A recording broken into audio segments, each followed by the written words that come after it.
The man wanted to survive peacefully inside the manga world, so he deliberately trained himself into a muscular beast. He thought that with a body like this, no one would dare mess with him. But he never expected the original heroines of the manga to start showing interest in him one after another. Even the original romance storyline went completely off the rails because of his existence. He slowly opened his eyes in a daze. All he saw around him were blurry faces. He remembered being caught in a fire before losing consciousness. Yet, when he woke up, he was already lying in a hospital. Suddenly, his eyes shot wide open because the face reflected in the vase wasn't his own. In the end, he reached one conclusion. He might have possessed someone else's body. The original owner of this body was named Kim Yu-sung, an ordinary guy from an ordinary family. But last weekend, he seemed to have been involved in a car accident. The original owner was probably already dead, and the man's soul had taken over this body. Still, for him, this wasn't exactly a bad thing, because he had finally escaped that laboratory. Now, all he had to do was figure out how to survive here. Soon, he arrived at the room of the original owner, Kim Yu-sung. The moment he opened the door, he froze on the spot. The bookshelf was actually packed with manga. There were also plenty of figurines beside it. Apparently, this guy was a full-on otaku. He wasn't even sure if he could live normally under this identity. If he suddenly acted like a completely different person, his parents would definitely notice something was wrong. Then he saw the custom poster Kim Yu-sung had made for himself. At that point, he realized this guy was completely hopeless, a total edgy chunibyo case. But most of the manga on his shelf were battle manga and romantic comedies. So if he followed that logic and copied his lifestyle, there shouldn't be too many problems. And before coming to this world, he had read part of that series too. It was a record-breaking shonen manga with over 10 million copies sold. The ending had the childhood friends finally becoming a couple. But many readers couldn't accept that ending and called it a complete disaster. By the next day, he had read a good number of manga from the shelf and ended up staying up all night. Then, his mother called him over to help take orders. After changing into his work uniform, he noticed a group of people walking into the shop, and the two people in front of him looked strangely familiar. The girl called the boy Ryuji-senpai. That name sounded even more familiar to him. Because Ryuji was the male lead of the manga he had read, he really didn't expect that he had actually ended up inside this manga. Now, he could finally summarize what a real transmigration story was. He had died in a fire, and his soul had possessed someone named Kim Yu-sung. And this Kim Yu-sung seemed to be nothing more than a background character in the manga Chaotic Love. Simply put, he had possessed a character inside the story. The problem was, he didn't remember the full plot because he had skipped around while reading it. Thinking about it carefully, this place wasn't that different from reality to him, and since it was a romantic comedy, the world wasn't going to end. So as long as he avoided getting involved with the main character, he could live a normal life as a background character. From then on, his life became busy. First, he had to finish reading all these manga, then learn how to imitate Kim Yu-sung. He deliberately applied to a private high school far away from the original school district, entered as the top student, and received a full scholarship. After enrollment, he used puberty as an excuse and slowly rebuilt his entire personality. Even so, the possession couldn't be reversed. Facing an unpredictable future, he felt he had to prepare for something. So he wrote down plan after plan on paper, but none of them felt quite right. In the end, he chose fitness training. Strength was a crucial part of survival. Stamina was power. And even if this was a romantic comedy, having it was still better than having nothing. But after working out for a while, he realized that training was actually surprisingly fun. From then on, he became completely hooked on exercise. And time quietly slipped by. Just like that, Kim Yu-sung spent an entire year of high school without any major incidents. On this day, the new semester began, and everyone started checking their class assignments. Then a boy gave a slight smirk. Seeing his friend walk over, he said, "Aren't you a little too late?" Kim Yu-sung, "Which class did you get?" Kim Yu-sung said he didn't know either. By now, his appearance had changed drastically. He was now a second-year high school student. That year had gone by in the blink of an eye. Over the past few months, he had gone through an insane muscle-building phase, which was why he looked so different now. And the reason for all of this was simple: self-defense. After all, in a manga world, aliens, ghosts, and gangsters suddenly showing up was basically normal. So everything he was doing now was preparation for the future. It definitely wasn't just because he had become obsessed with muscles. So far, he had gained quite a lot over the past year. He was assigned to Class 2B. At that moment, a girl entered the classroom and greeted everyone. Her name was Yabuchimai, the heroine of the original manga. And sitting beside Kim Yu-sung was Sakamoto Ryuji, the original male lead. To him, this was basically a disaster scene. Of all people, these two had ended up as his classmates. He had chosen a school far away from the original district, just to avoid them. If he got dragged into their mess, his peaceful school life would be over. Then he heard Sakamoto Ryuji say that his day had been terrible. First he lost his wallet, and then he bumped into some strange girl on the street. Those words instantly shocked Kim Yu-sung. Did that mean she was about to appear too? The moment that thought crossed his mind, someone opened the classroom door. The teacher told everyone to quiet down and return to their seats. Then he announced that he had something very important to say today. But Sakamoto Ryuji didn't seem to care at all. He was still worrying about his missing wallet. The teacher said that a transfer student would be joining their class today. Then a blonde girl walked into the classroom. With her cute little fangs showing, she greeted everyone cheerfully. Everyone thought she was stunning, and some even wondered if she was a foreigner. The teacher asked the girl to introduce herself. She said her name was Kishimoto Rika, and that she had just moved here from somewhere else. Kim Yu-sung had actually expected this already. Since he was already in the same class as the male lead, that meant the heroine was bound to show up. Kishimoto Rika. Even though Kim Yu-sung had mostly forgotten the original plot, he still remembered that her popularity had always stayed firmly in first place. Even if she wasn't the final winner, her popularity never left the top spot. Then, the teacher told Kishimoto Rika to sit in the back row. Conveniently, he also asked Sakamoto Ryuji to help look after her. At that moment, Ryuji suddenly realized that this girl was the same person he had bumped into that morning. Kishimoto Rika recognized Ryuji as well. She stared coldly at him and said, "I still haven't settled this morning's score with you." The teacher calmly interrupted them. "Since you two already know each other, that makes things even better." Kishimoto Rika sat down there with obvious reluctance. After taking her seat, she even shot Ryuji a fierce glare. At first, Kishimoto Rika didn't want to deal with Ryuji at all. But she had picked up Ryuji's wallet that morning, so she returned it to him anyway. Kim Yu-sung sat beside them, completely frozen, desperately wanting to escape, but unfortunately, he still had 2 more years to suffer through here. In the blink of an eye, class was over. His friend came over to borrow a manga from him. Even after entering high school, Kim Yu-sung still hadn't quit manga, and that was also for the sake of his future. According to the laws of a manga world, even if he didn't remember the full story, most manga followed similar patterns. That was why he had to keep reading the latest magazines and stay updated on the plot trends of every romantic comedy. At that moment, Ryuji suddenly grabbed Kishimoto Rika's hand. "There's something I want to talk to you about in private. Can you come with me for a second?" What he wanted to talk about was the accident from that morning. Kishimoto Rika agreed. "Fine, I guess I can talk to you alone." The classmates beside them were still confused. Did something actually happen between those two? Kim Yu-sung said he needed to use the bathroom, but in reality, he wanted to eavesdrop on their conversation. But the moment he pulled the door open, his massive body and the aura around him instantly intimidated everyone. The entire class shuddered. Was this guy really a high school student? Why did he feel so terrifying? He almost looked like the heir to some gangster family. It seemed Kim Yu-sung was about to be isolated. Was it really just because he looked a little too muscular? But for now, he had to check what was going on between those two main characters first. To improve the accuracy of his judgment, he needed to witness the event himself and collect evidence. In this school, the only place suitable for a private conversation should be that spot. He had to know what they talked about. He absolutely couldn't let the story develop beyond his expectations. And the place where the two of them talked was the school backyard. Kim Yu-sung quietly hid in the bushes and watched their every move. The reason Sakamoto Ryuji wanted to talk to Kishimoto Rika alone was simply to apologize. Kim Yu-sung truly couldn't believe Ryuji would strike such an embarrassing pose. But somehow, that pose actually made Rika laugh. Rika burst out laughing. "You really are ridiculously innocent. Since you went this far, I'll forgive you. Besides, what happened this morning was just an accident." Rika was cheerful, ranked #1 in popularity, and this was her first encounter event with the male lead. Honestly, it was the textbook opening of a classic romantic comedy.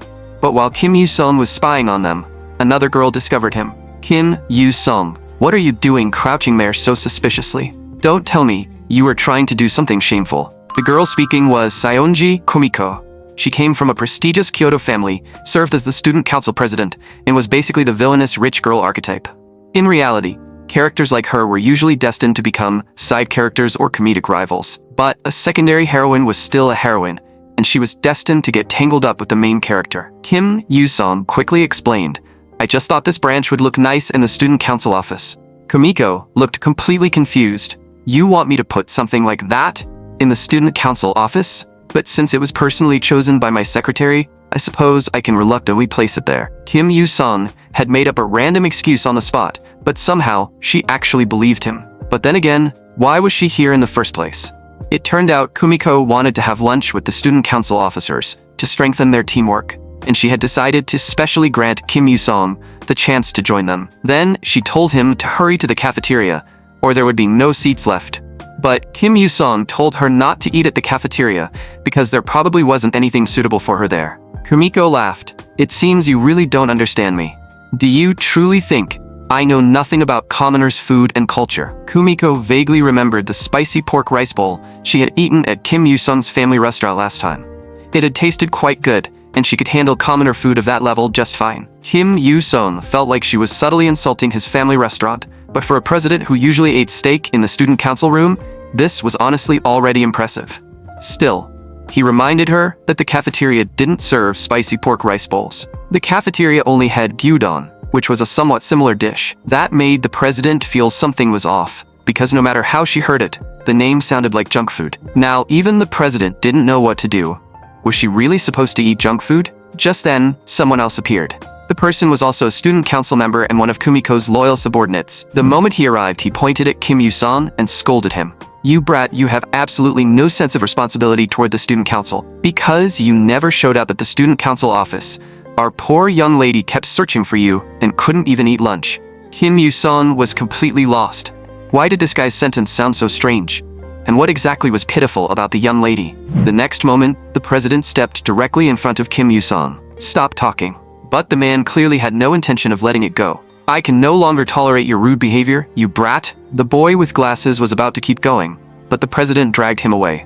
Before leaving, he still told Kim Yoo-sung that he had better apologize to the president. Kim Yoo-sung had absolutely no idea what was going on. As the major characters began appearing one after another, he realized this meant chaotic love had officially begun. Because he had desperately built up muscle, his body had become especially intimidating, and now even the main character was avoiding him. It seemed that whether in country H or country R, a powerful build was still the ultimate advantage. Since the main characters had already met, the story would naturally move forward on its own, and all he had to do was live an ordinary life like a background character. Just then, a hand suddenly tugged at the hem of his clothes. Kim Yoo-sung turned around and was instantly startled, because it was Kishimoto Rika, the transfer student who had just arrived today. But he had no idea why Rika was here.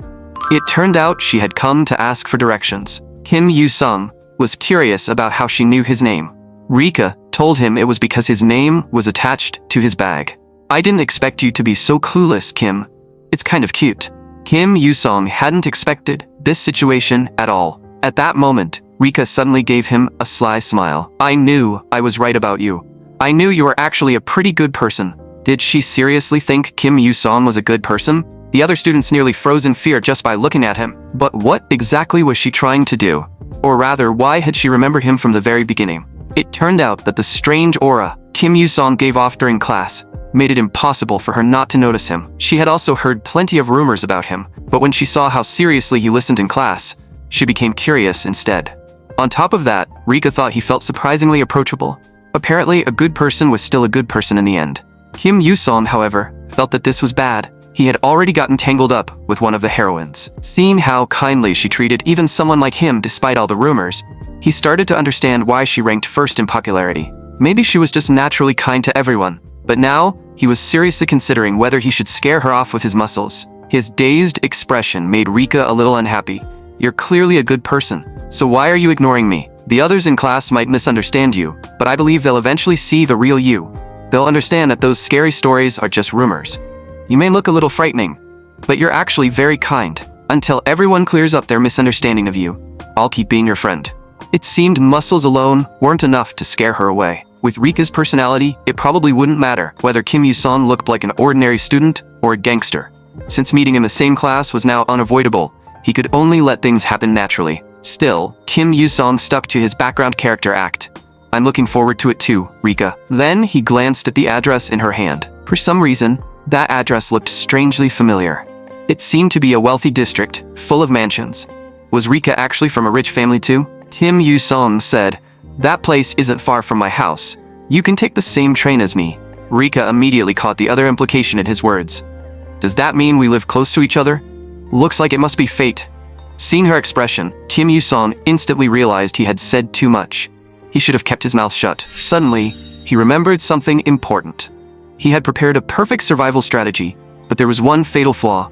He had basically forgotten almost the entire original story. Instead of blindly guessing like a background character based only on romantic comedy tropes, it would be better to get information directly from Rika herself. If necessary, he could even threaten the male lead with force and make Ryuji ask Rika out. A small change like that shouldn't affect the original plot too much. Before long, the train arrived. As soon as Kim Yoo-sung entered the train, everyone around him avoided looking at him. To them, he looked far too terrifying. Rika, however, discovered one benefit of sitting with him. There would always be a seat. In the end, Kim Yoo-sung finally brought her to Chitose Funabashi Station. Just as he was about to leave, Rika suddenly called out to him, "Kim, I'm looking forward to seeing you tomorrow." Before she could even finish speaking, the train doors closed. Yet for some reason, Kim Yoo-sung felt an inexplicable sense of unease. Was it because he had already gotten involved with a heroine? The next day at noon, Kim Yoo-sung was about to eat his lunchbox. But then he noticed Rika looking at him with puppy dog eyes. "Don't tell me you eat here alone every day." Kim Yoo-sung said there was nothing he could do, since the other students were all afraid of him. Rika replied, "But you should be eating in the cafeteria." Kim Yoo-sung answered, "Don't worry about me. You said it yourself. Someday they'll see the real me, so I'll just wait patiently." Suddenly, Rika noticed the lunch in Kim Yoo-sung's hand. It seemed to have Japanese rice rolls, and on top of that, Korean gimbap. It was her first time seeing the real thing, so Rika immediately asked if she could have a bite. Seeing the way she looked like she was about to cry, Kim Yoo-sung couldn't bring himself to refuse. Rika carefully took a small bite.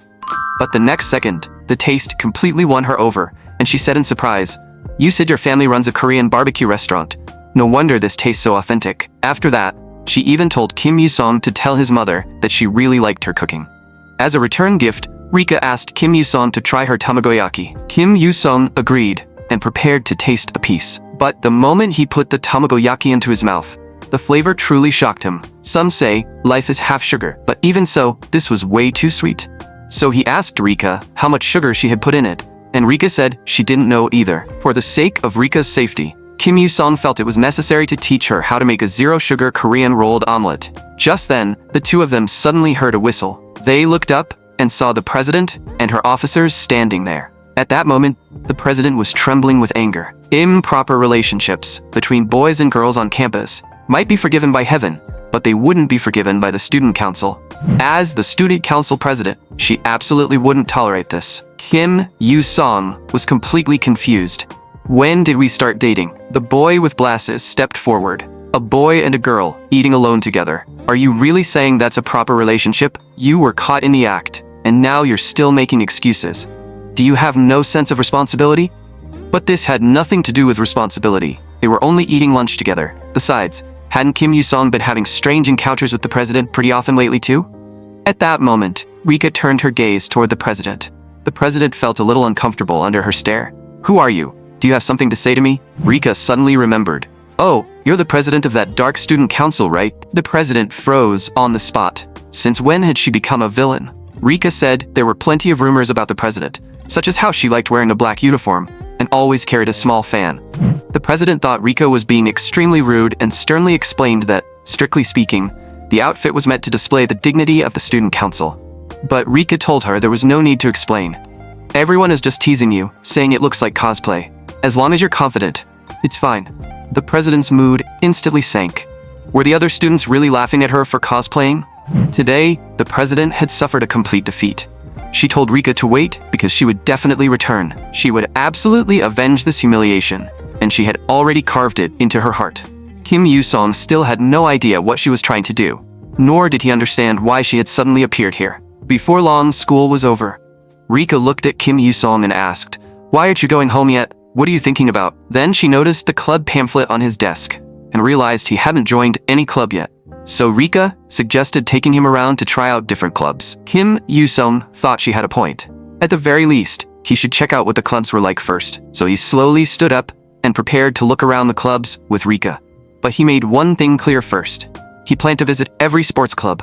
Rika looked completely confused. The reason was actually simple. Kim Yoo-sung was curious to see just how far his strength could take him.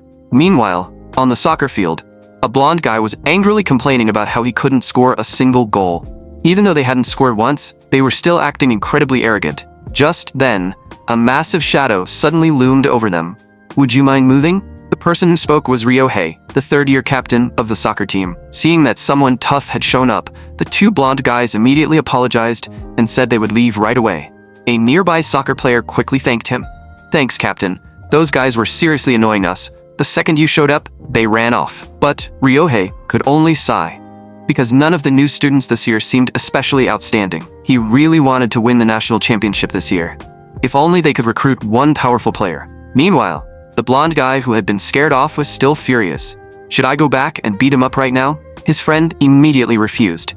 I'm not getting involved. I heard his kicking speed is famous nationwide. What makes you think you can compete with him? The blonde guy snapped that fighting wasn't all about brute strength. Then, as he tried to find a way to save face, he suddenly bumped into someone behind him. Which brat just bumped into me? Watch where you're going. Hearing that, Kim Yoo-sung immediately stopped and turned around. The moment the two blonde guys saw who had spoken, cold sweat poured down their faces. Without the slightest hesitation, they turned and ran off into the distance. Rika helplessly reminded Kim Yoo-sung, "Don't speak so loudly. You need to get along with everyone." After that, Kim Yoo-sung and Rika arrived at the soccer field. The players were curious about why he had come here. Was he here to take revenge for those two guys from earlier? After all, the whole school knew how terrifying Kim Yoo-sung was. But the captain patted one of the players on the shoulder. Relax. He's not the kind of person who would waste time getting revenge for punks like them. With a body like that, he's already on the level of a national class athlete. Then, the captain walked up to Kim Yoo-sung. Kim Yoo-sung, I've heard a lot about you. I'm Ryohei, the captain of the soccer club. What brings you here? Kim Yoo-sung said he had come for a tryout. That overwhelming pressure startled Ryohei. Even though Kim Yoo-sung was only 10 centimeters taller, Ryohei felt like a dwarf beside him. And those muscles, his physique, looked like it could crush everything in its path. If Kim Yoo-sung joined the soccer club, the national championship might no longer be just a dream. Ryohei immediately brought Kim Yoo-sung in front of the goal and told him to kick the ball in with all his strength. Full strength? If that was the case, then he would give it everything he had. The next second, Kim Yoo-sung gathered his power and raised his leg high. In everyone else's eyes, the aura around him was terrifying. He kicked the ball toward the goal with all his strength, and as it tore through the air, it released a thunderous roar. The members of the soccer team stared at the scene in horror. The soccer ball in front of Kim Yoo-sung had been completely destroyed. That wasn't the kind of force a normal human could produce. Then, he turned to Rika behind him and asked, "Where are we going next?" Rika said excitedly, "Next is the basketball club. Crushing them one by one is actually pretty fun." Soon, the news that Kim Yoo-sung was going around crushing every club spread throughout the school. That news also reached the ears of a certain female student. "Kim Yoo-sung, you finally started making your move. A person like you really couldn't endure the loneliness of being invincible." At that moment, Kim Yoo-sung shattered the backboard with a single dunk, leaving the crowd below completely stunned. Right after that, he swung a baseball bat. The baseball smashed straight into the ground and left a hole behind. Meanwhile, Rika wrote down soccer, table tennis, track and field, volleyball, baseball, judo, kendo, swimming, and tennis in her notebook. Everything was going almost too perfectly. Kim Yoo-sung asked, "Rika, how many sports clubs are left?" Rika gave him a sly smile. "So that's what you were curious about." Then she pulled out a pair of glasses. "Allow me to answer your question." Kim Yoo-sung was a little speechless.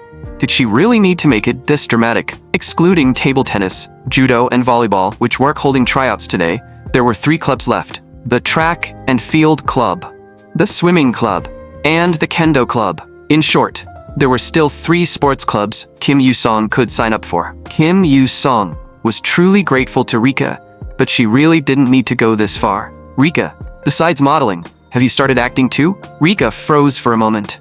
"Why are you asking that?" All of a sudden, Kim Yoo-sung said, "I just think you're pretty talented.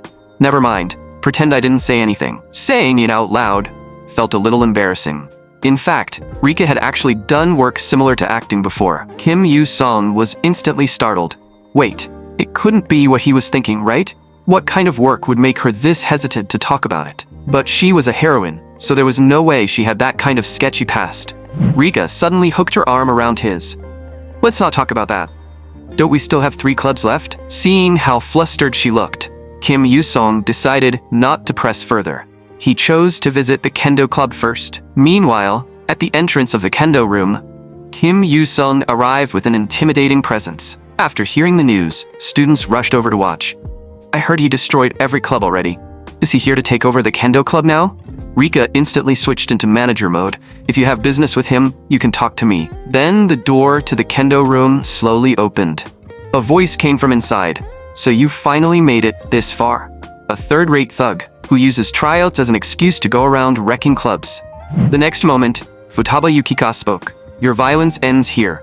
I will stop you. Everyone began cheering for her. But Kim Yu-sung simply said, I'm only interested in the kendo club. Just tell me how to sign up for the tryout.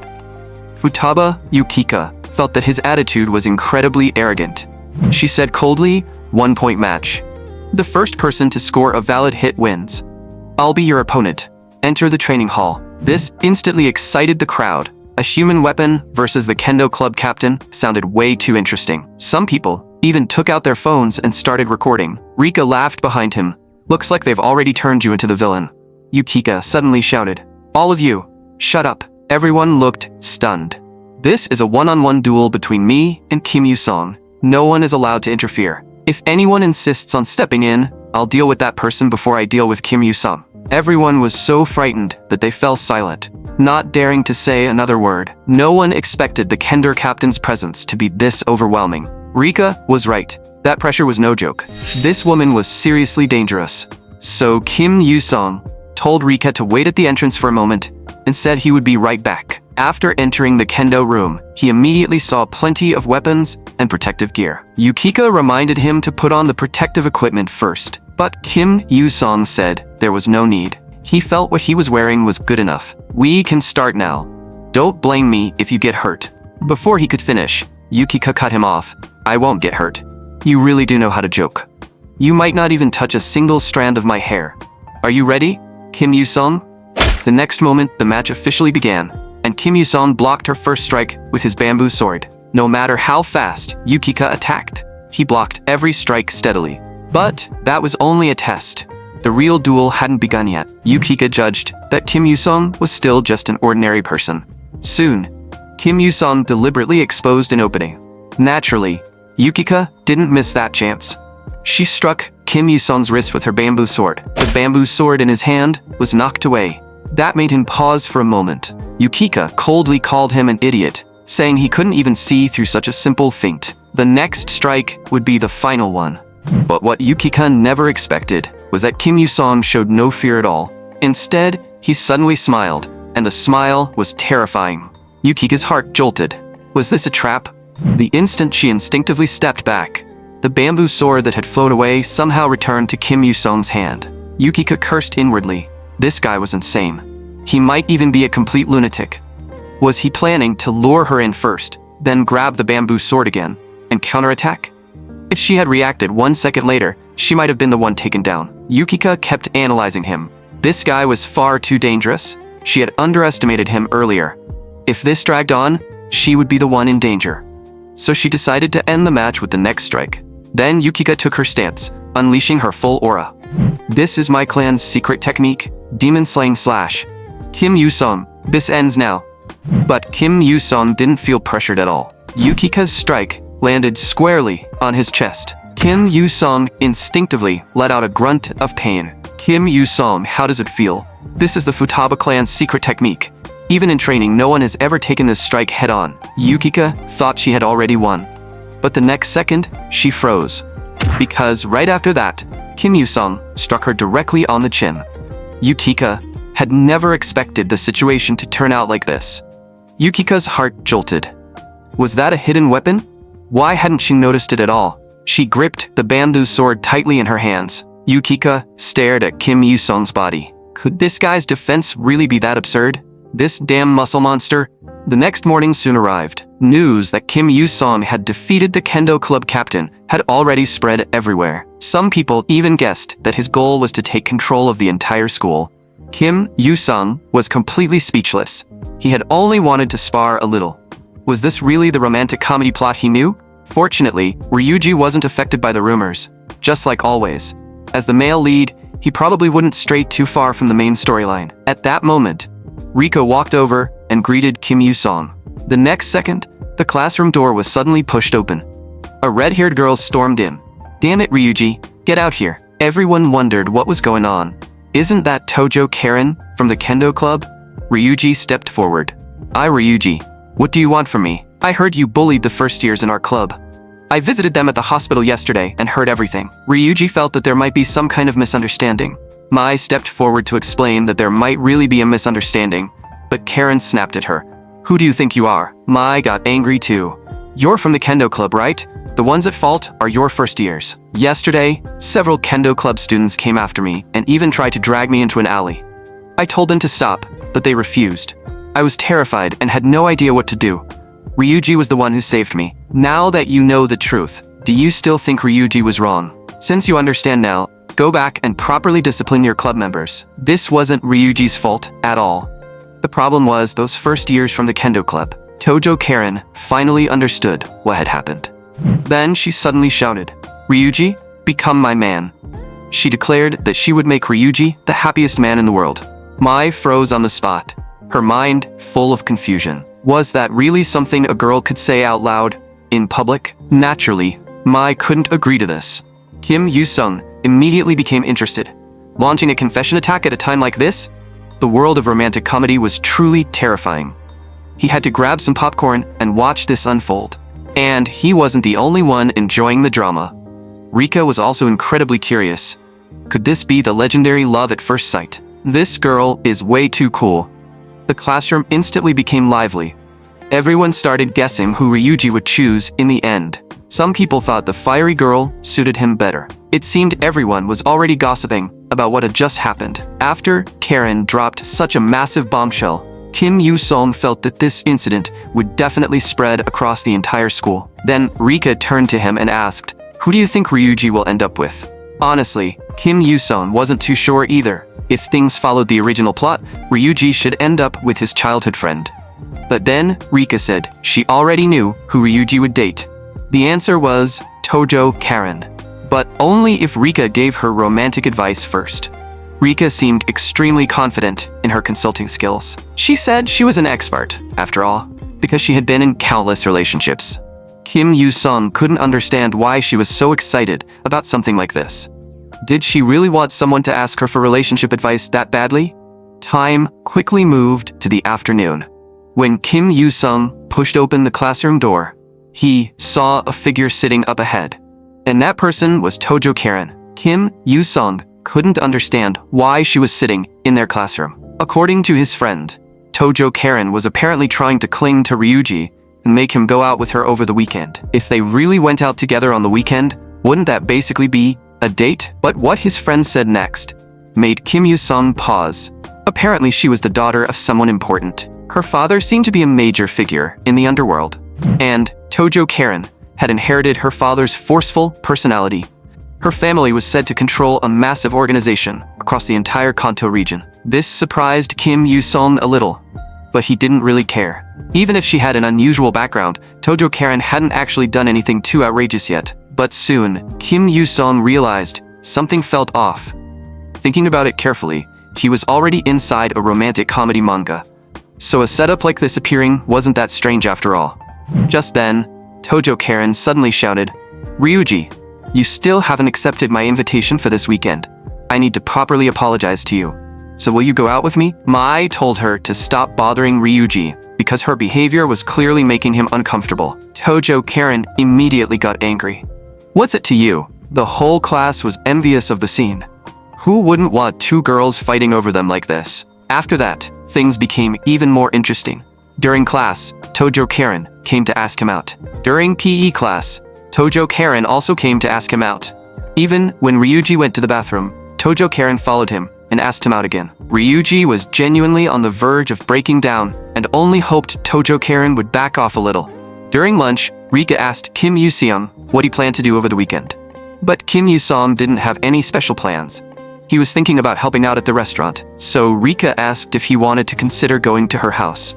Her home had tons of manga, as much as he could possibly read. She also said he would definitely be shocked, because her father was a collector, and their house was basically like a manga cafe. So Kim Yoo-seong decided he would definitely call her when he had time. Suddenly, Kim Yoo-seong noticed something. Rika ate so much, yet she was still incredibly slim. Rika told him not to worry, because no matter what she ate, she would never gain weight. She was naturally the type who didn't get fat.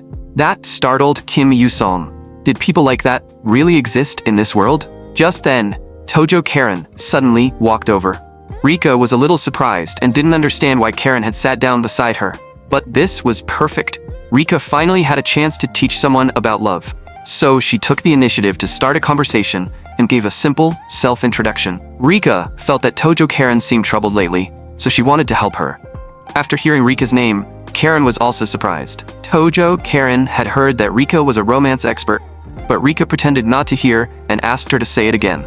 So, Tojo Karen shouted, "I heard you're a love counseling expert. I've heard your name before." Only then did Kim Yoo-seong realize that everything Rika had told him was true. She really was an expert. Tojo Karen was confused about how someone else knew what was on her mind. Rika explained, "You come to our class to find Ryuji during every break. It would be weirder not to know." Tojo Karen quickly covered Rika's mouth. "Everyone's going to hear you. Keep your voice down." Tojo Karen then said she wanted to hear Rika's advice, especially advice about romance. When Kim Yoo-seong returned, he realized Rika was having way too much fun. Today, Rika and Tojo Karen agreed that after school tomorrow, everyone would sit down and have a proper talk.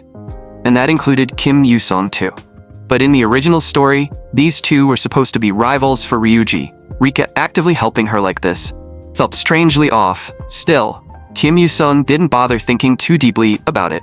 He would rather focus on training. But the moment he entered, he found the place packed with people. Was there some kind of event today? Why was everyone here? Just then, Kim Yoo-seong heard someone calling him from behind. He turned around and saw that it was actually Yukika. But this time, her expression was completely different from before. Seeing Yukika arrive, Kim Yoo-seong finally understood why everyone in the gym was so fired up today. Yukika didn't seem to know where to begin. Later, Kim Yoo-seong learned that the reason they met here was because Yukika had recently moved. Just as he was feeling confused, a voice suddenly came from behind him. Nakayama Yujiro said that this was perfect, and he hoped Kim Yoo-seong could show Yukika around the place. After all, the two of them knew each other, so it would be easier than having an old guy like him explain everything. But the old man seemed to think Yukika had come here because she liked Kim Yoo-seong. Kim Yoo-seong felt that this old man had definitely misunderstood something. After that, it was time for his performance. The old man told Kim Yoo-seong to start with a 220 kilogram warm-up, which instantly stunned Yukika. Was he really starting with that much weight? The old man told her not to worry. He had been a professional athlete 20 years ago, but he had never seen a monster like Kim Yoo-seong. Kim Yoo-seong grabbed the barbell with both hands. Then he bent his knees slightly, under the owner's shocked gaze. He immediately started doing squats. The sight left Yukika completely dumbfounded. Then, the old man said 220 kilograms was too light and raised it to 270 kilograms. But even 270 kilograms was still easy for Kim Yoo-seong. The old man even winked at Yukika. "I told you, he's a monster. You don't need to worry so much." Yukika had no choice but to admit it. This wasn't the physique a second-year high school student should have. And this was exactly the rare phenomenon Yukika had only heard about in rumors, the extreme yang body. Of that, she was absolutely certain. The extreme yang body was the ultimate masculine physique, a body born with the strength of 100 men. In historical legends, nearly all great heroes possessed this kind of body. Yukika was so certain because she had personally fought Kim Yoo-seong before. That wasn't strength someone could gain through training alone. Yukika felt that she had to report this matter to that person as soon as possible.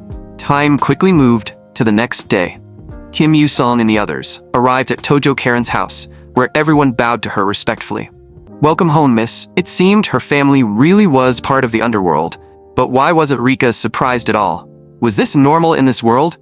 As someone who had only recently transmigrated here, Kim Yu-sung would never get used to it. However, the aura Kim Yu-sung gave off made even the gang members feel uneasy. One of them immediately stopped him. "You bastard. Are you a spy sent by another organization?" Those words startled Tojo Karen. "What are you talking about? He's my classmate." But those men didn't believe her at all. Look at the murderous aura around him, and that face doesn't look like a high school student at all. "Miss, come over here and stay away from him." But Kim Yu-sung had clearly done nothing. Was he really being treated like this just because he looked a little mature? After they went inside, Tojo Karen kept apologizing to Kim Yu-sung. He simply said it was fine because he was already used to it, although he appreciated the invitation. Kim Yu-sung felt he wouldn't be much help with romantic advice. Rika, however, said he would be very useful and told him to wait on the side for now.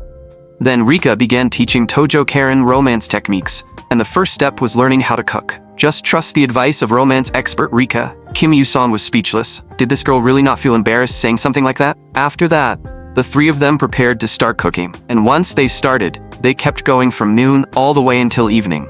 Tojo Karen finally managed to make a bento box. It was her first handmade bento, and overall, it actually looked pretty decent. The only problem was that earlier, Tojo Karen had accidentally turned the heat too high, and all the ingredients had turned to ash. Even if she was a beginner, this path was clearly far too difficult for her. The smell of food even made Rika feel hungry. So, Kim Yu-sung suggested, "Should I just make some dinner?" He told Rika to leave the food to him, while she only needed to focus on teaching Tojo Karen how to handle romance.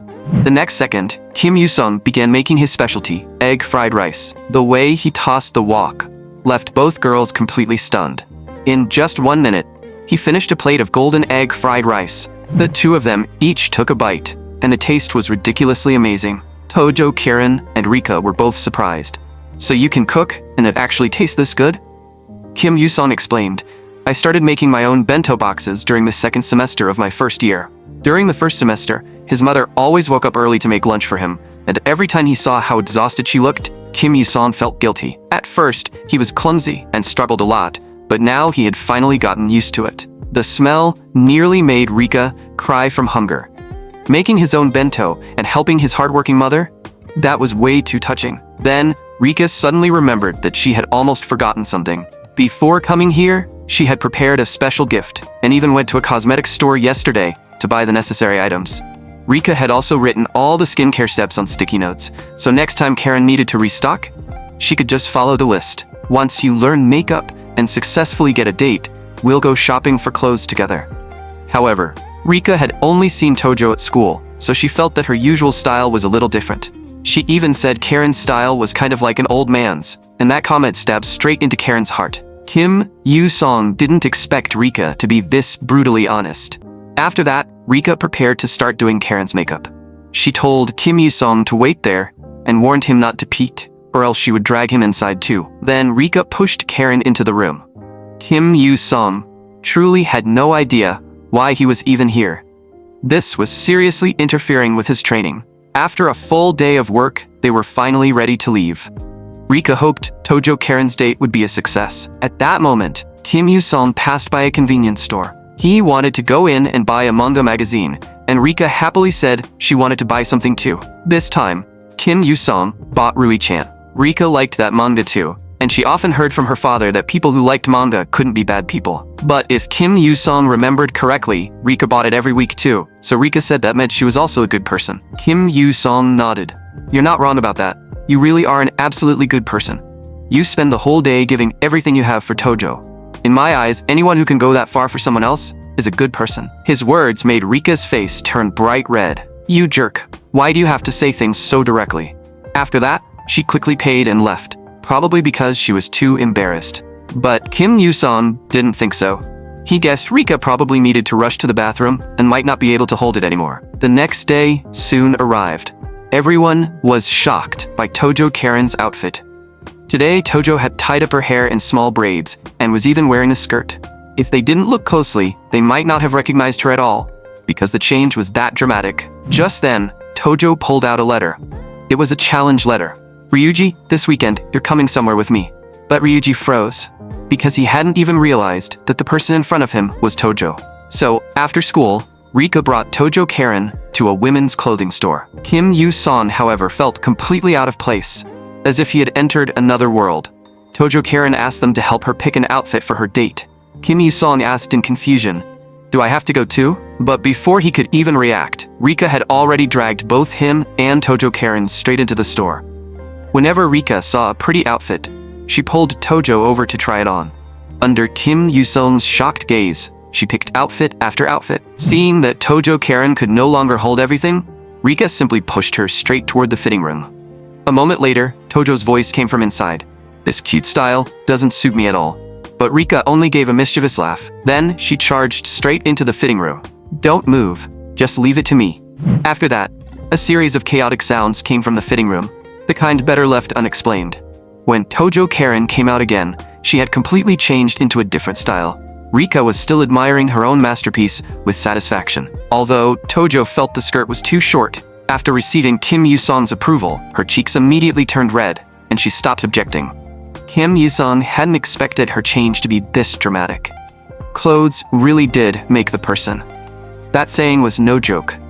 Meanwhile, at Tosei Hall, inside Tojo Karen's home, a group of people stood in a room, staring at the man seated in the chair, not daring to say a word. He was Tojo Naoto, the 6th-generation chairman of the Toseikai, known as the blood-washed madman. It seemed Karen had truly found a boy she liked. The people around him couldn't believe it. Who exactly had managed to catch their young Mrs. I? "I won't hand my daughter over to just anyone."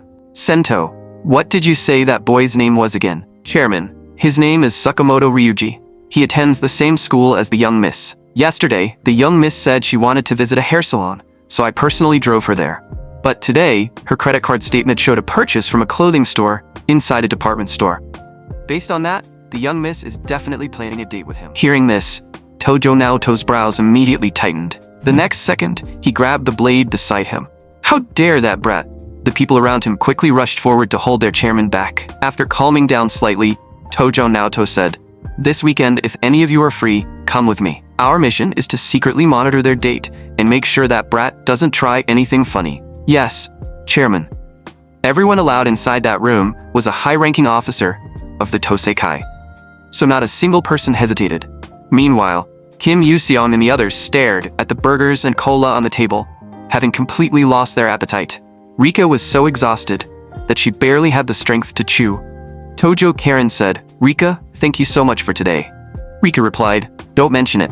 This is what friends are supposed to do. Besides, I had a lot of fun shopping today because you were there." Seeing Kim Yu-sung eat only one burger, Tojo Karen asked in confusion, "With that body of yours, is one burger really enough?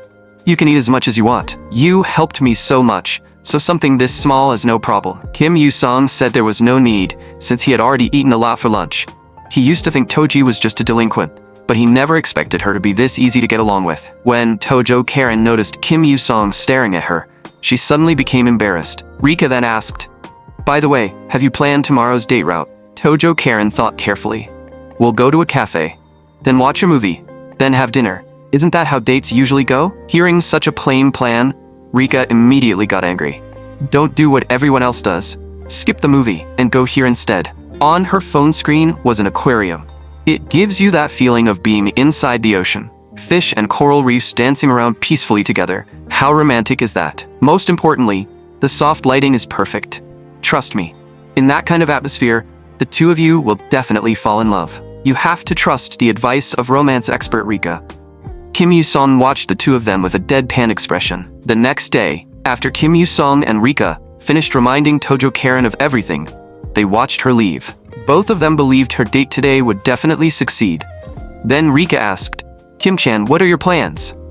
Kim Yu-sung had no idea when he had gotten that nickname, and after hesitating for a moment, he said, "I'll probably just stay home and read manga." Seeing that he had nothing to do, Rika immediately said, "Then let's follow Tojo together. As her good friends, we have to see her happiness through to the end." Looking at the gossip fire burning in Rika's eyes, Kim Yu-sung no longer wanted to say anything and could only agree. From that moment on, the tailing duo of Rika and Kim Yu-sung was officially formed. Meanwhile, people on the street saw a dense crowd of figures suddenly appear and immediately moved aside. The person who arrived was Tojo Karen's father, who had brought his men to his daughter's date location. Meanwhile, On the other side, Tojo, Karen, and Ryuji successfully met up. Ryuji apologized a little awkwardly, saying he was sorry for making her wait so long. Tojo shyly brushed her hair aside and comforted him. I just got here too, so don't worry. Only then did Ryuji realize that Tojo Karen looked unbelievably beautiful today. Stunned by her appearance, he blurted out without thinking, "You look really pretty today." The moment he said that, a blush spread across Tojo Karen's cheeks. Why don't we get some tea first, then plan out today's schedule? But when Ryuji tried to help Tojo Karen carry her bag, the two of them got into a polite back and forth. Meanwhile, the disguised Kim Yu-sung and Rika were secretly watching from a distant corner. Seeing the two start walking, Rika quickly followed, and Kim Yu-sung reacted half a beat late before hurrying after her. I heard this cafe is pretty famous, but Tojo Naoto, who was also watching in disguise from the shadows, was already grinding his teeth in anger. My daughter invited him herself, and that brat still dared to make her wait for 5 full minutes? His subordinates quickly rushed forward to hold the chairman back. After the chairman finally calmed down, one of his men reminded him that people nearby were starting to suspect them. The chairman was confused. Why? Our disguises are flawless. Chairman, our group stands out too much. How about we split everyone into pairs and follow them separately? Tojo Naoto immediately thought that was a good idea and began giving orders. After arriving at the cafe, Rika ordered a giant strawberry parfait and started taking photos like crazy, completely forgetting why she had come here. But just then, Kim Yu-sung noticed that the person sitting diagonally across from them seemed suspicious. Even Rika realized that many people around them looked strangely out of place. Kim Yu-sung had a gut feeling that these people might be connected to the Toseikai, especially that red-haired guy. Any way you looked at it, he seemed like a gangster. The aquarium has dolphins. Let's go see the dolphins first. Sounds good. Let's do that. Today is definitely going to be fun. At this moment, Tojo Karen's smile hadn't faded once. Kim Yu-sung felt that this was all a little too exaggerated, and he had a feeling this date might not go smoothly. Whenever Ryuji and Tojo Karen had even the slightest sweet moment, many people around them glared at them fiercely. Soon, Ryuji and Tojo Karen got on the train. Because it was too crowded, Tojo Karen was forced into Ryuji's arms. Kim Yu-sung also protected Rika to keep her from being pushed around, and Rika's cheeks instantly turned red. People throughout the train kept shouting not to push, but it did absolutely nothing. They had to take the subway to reach the aquarium, but no one expected it to be this crowded. Rika felt that she was way too close to Kim Chen. Seeing Rika's cheeks turn red, Kim Yu-sung thought she was uncomfortable from being squeezed, so he comforted her. We'll be there soon. Just hold on a little longer. After they reached the station, the crowd rushed out all at once. Kim Yu-sung immediately took Rika's hand. Hold on tight, or we'll lose them. This way. After they safely exited the station, both of them finally let out a breath of relief. Just then, Rika raised the hand he was still holding. You can let go now. Sorry. Kim Yu-sung quickly released her hand. Rika lowered her head and murmured softly, next time, be a little gentler. Rika's voice was so quiet that Kim Yu-sung thought he had misheard her. Next time, but then he noticed that Ryuji and Tojo Karen had already crossed the street, and the light had turned red. Rika immediately shouted, What do we do now? Kim Yu-sung suggested, Let's just go straight to the aquarium. Their destination is there anyway. Just then, voices came from behind them. It was the group from the restaurant earlier. I told you we should have driven here. How was I supposed to know it would be this crowded on a weekend morning? Kim Yu-sung glanced at the suspicious group and immediately confirmed that they were definitely the people he had seen at Tojo's house. He had to be careful. If they recognized him, things would get troublesome. But Tojo Naoto still noticed something unusual about him. Stop arguing. Look at that guy. Why does he look so suspicious? Hearing their boss speak, everyone looked toward Kim Yu-sung, who was crossing the street. Chairman, that should be Kim Yu-sung, the young Mrs. Friend. The one beside him should be Miss Rika. They came to the residence a few days ago. Only then did Tojo Naoto remember. So it's him. With that huge build, I thought he was an assassin sent by another family. In that case, let's follow them. From the looks of it, they're probably worried about Karen too, so they secretly came after her. After quite some time, Ryuji and Tojo Karen finally arrived at the aquarium. But they had no idea that several pairs of eyes were watching them from behind. Was that Ryuji just now? That guy got us kicked out of the kendo club. And he still has the nerve to go on a date? The more those two thought about it, the angrier they became, until rage completely clouded their minds. Meanwhile, Kim Yu-sung and Rika also followed Tojo Karen and Sakamoto Ryuji into the aquarium, seeing that Ryuji and Tojo Karen were getting along quite well. Kim Yu-sung and Rika finally felt relieved. Then the two of them went to an open lawn, spread out a blanket, and prepared to enjoy lunch. Today, Kim Yu-sung had prepared Rika's favorite gimbap and inari sushi. Looking at the table full of food, Rika was practically drooling. She had completely forgotten that she was supposed to be watching Tojo Karen's date progress. Not far away, Tojo Karen was nervously opening the bento she had prepared. She was extremely tense because this was the first time she had personally cooked for someone she liked. To make this meal properly, she had bothered Kim Yu-sung quite a lot over the past few days, practicing almost non-stop for 3 straight days. Tojo Karen closed her eyes and opened the lid of the bento box. Inside were several different dishes, and just from the colors alone, they looked delicious. Ryuji's appetite immediately awakened, and he picked up a rice ball and stuffed it into his mouth. Watching Ryuji slowly put the rice ball into his mouth, Tojo Karen was incredibly nervous, afraid he might spit it out the next second. But to her joy, Ryuji clearly enjoyed it. "This is good." Those words of approval instantly brought a smile to Tojo Karen's face. She quickly picked up another piece and brought it to Ryuji's mouth.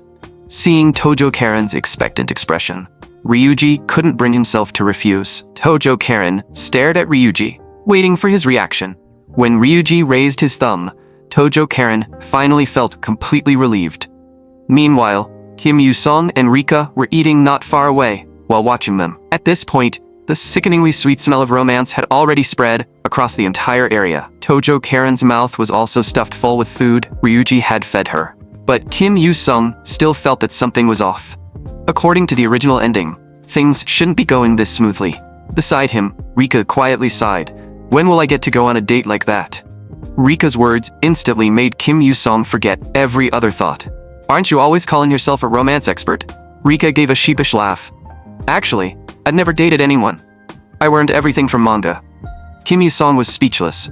"No wonder you had so many tricks." Kim Yu-sung sighed helplessly.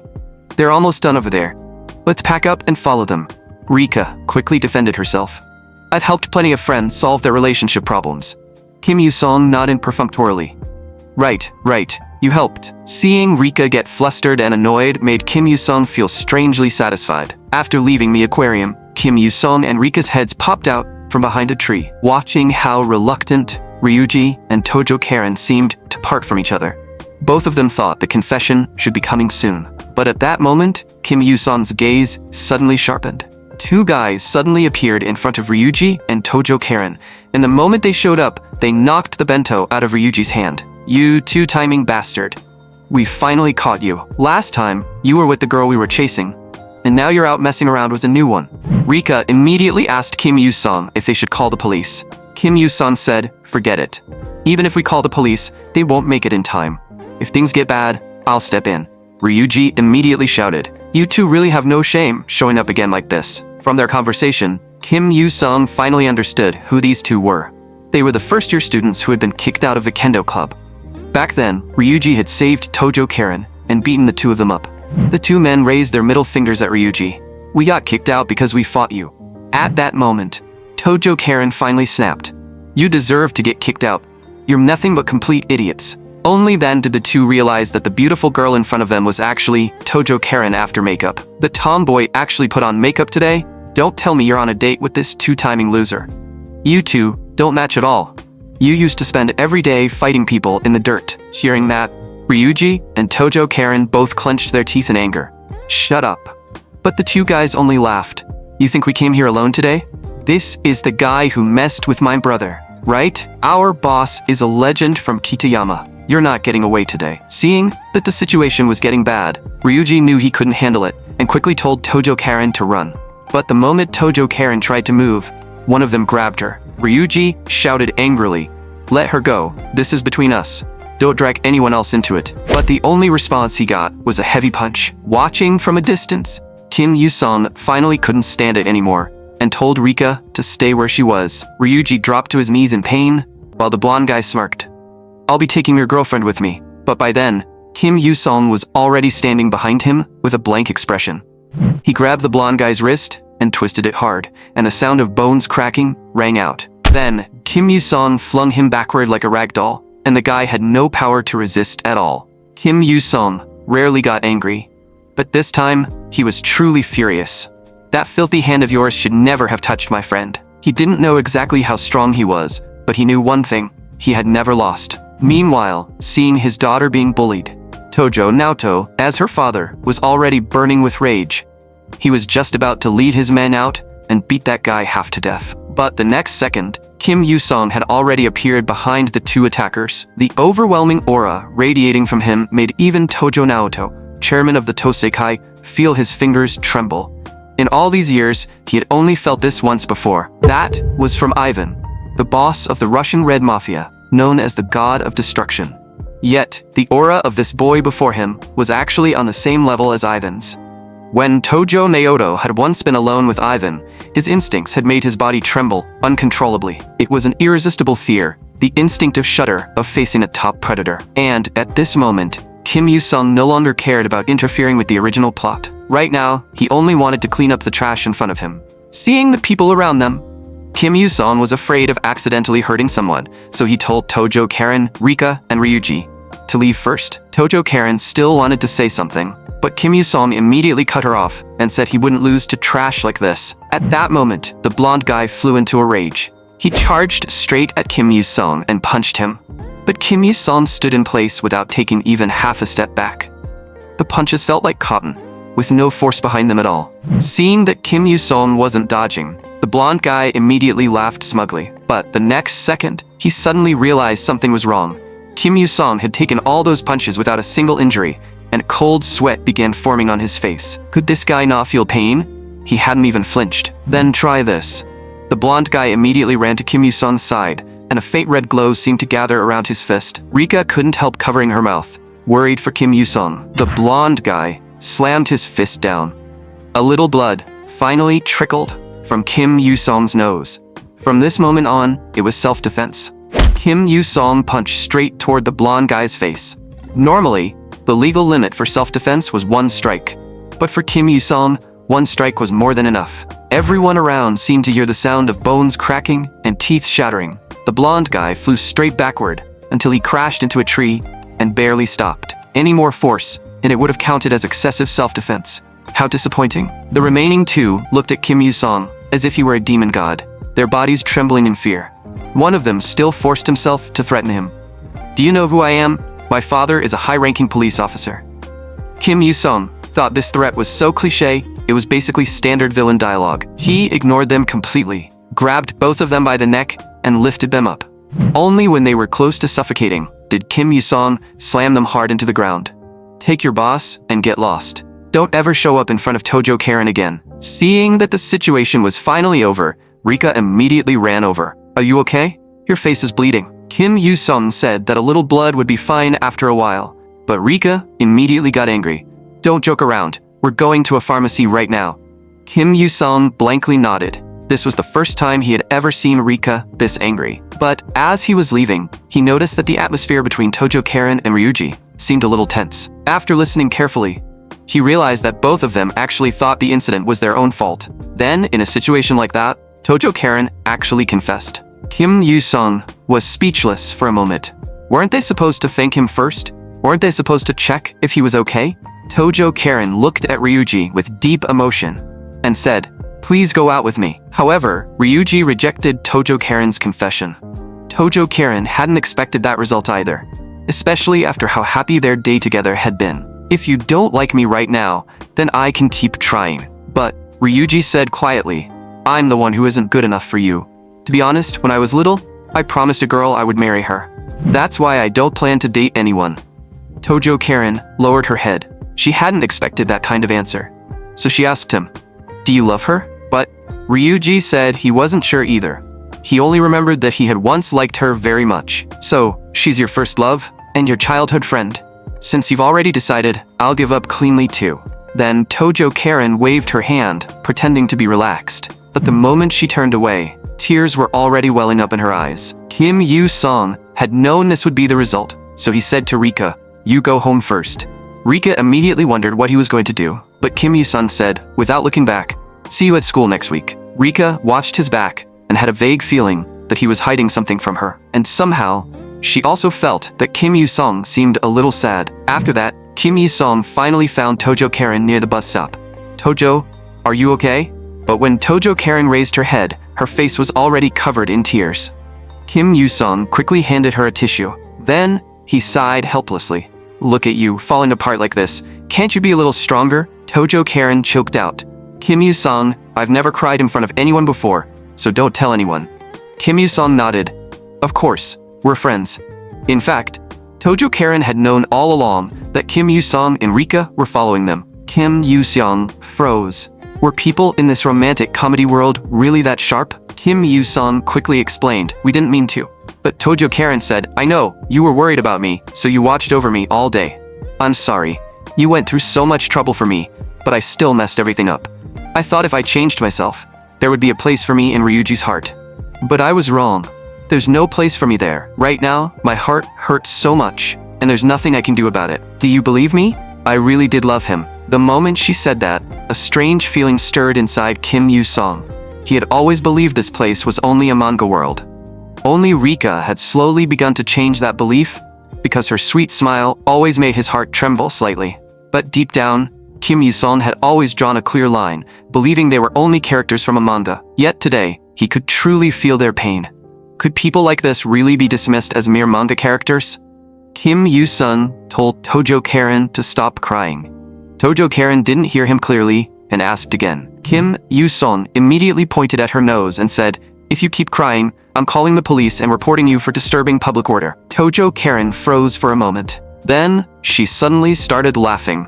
"I can't believe you'd say that to someone who just got rejected." Then, Kim Yoo-sung took off his jacket. He draped it directly over Tojo Karen's shoulders. "Do you want to go sing? You can scream out all the bad luck. That way, you might be able to accept the fact that you were rejected." Hearing this, Tojo Karen froze slightly. Seeing that, Kim Yoo-sung turned and started walking away, completely ignoring her shouting behind him. But the next moment, he suddenly grabbed Tojo Karen and pulled her forward as they ran. They didn't stop until they reached a karaoke place. At that moment, the gloom in Tojo Karen's heart finally began to fade, and Kim Yoo-sung truly realized that they were living people, not just manga characters. Seeing this, one of Tojo Naoto's men was bawling his eyes out. It's so good that the young miss has a friend like him. In this harsh world, kids like that are rare. A smile also appeared on Tojo Naoto's face. Yes, they really are rare. After that, Kim Yoo-sung sat in the karaoke room, listening to Tojo Karen's horribly off-key singing. But as long as she could truly move on, suffering a little wasn't such a big deal. The next day, Kim Yoo-sung brought Rika to his room, and Rika looked delighted. "So this is what a boy's room looks like. Do all boys keep this much workout equipment in their rooms?" Just then, she noticed a dumbbell. But with her strength, she couldn't seem to lift it at all. Kim Yoo-sung let out a long sigh. There was a reason Rika couldn't lift it.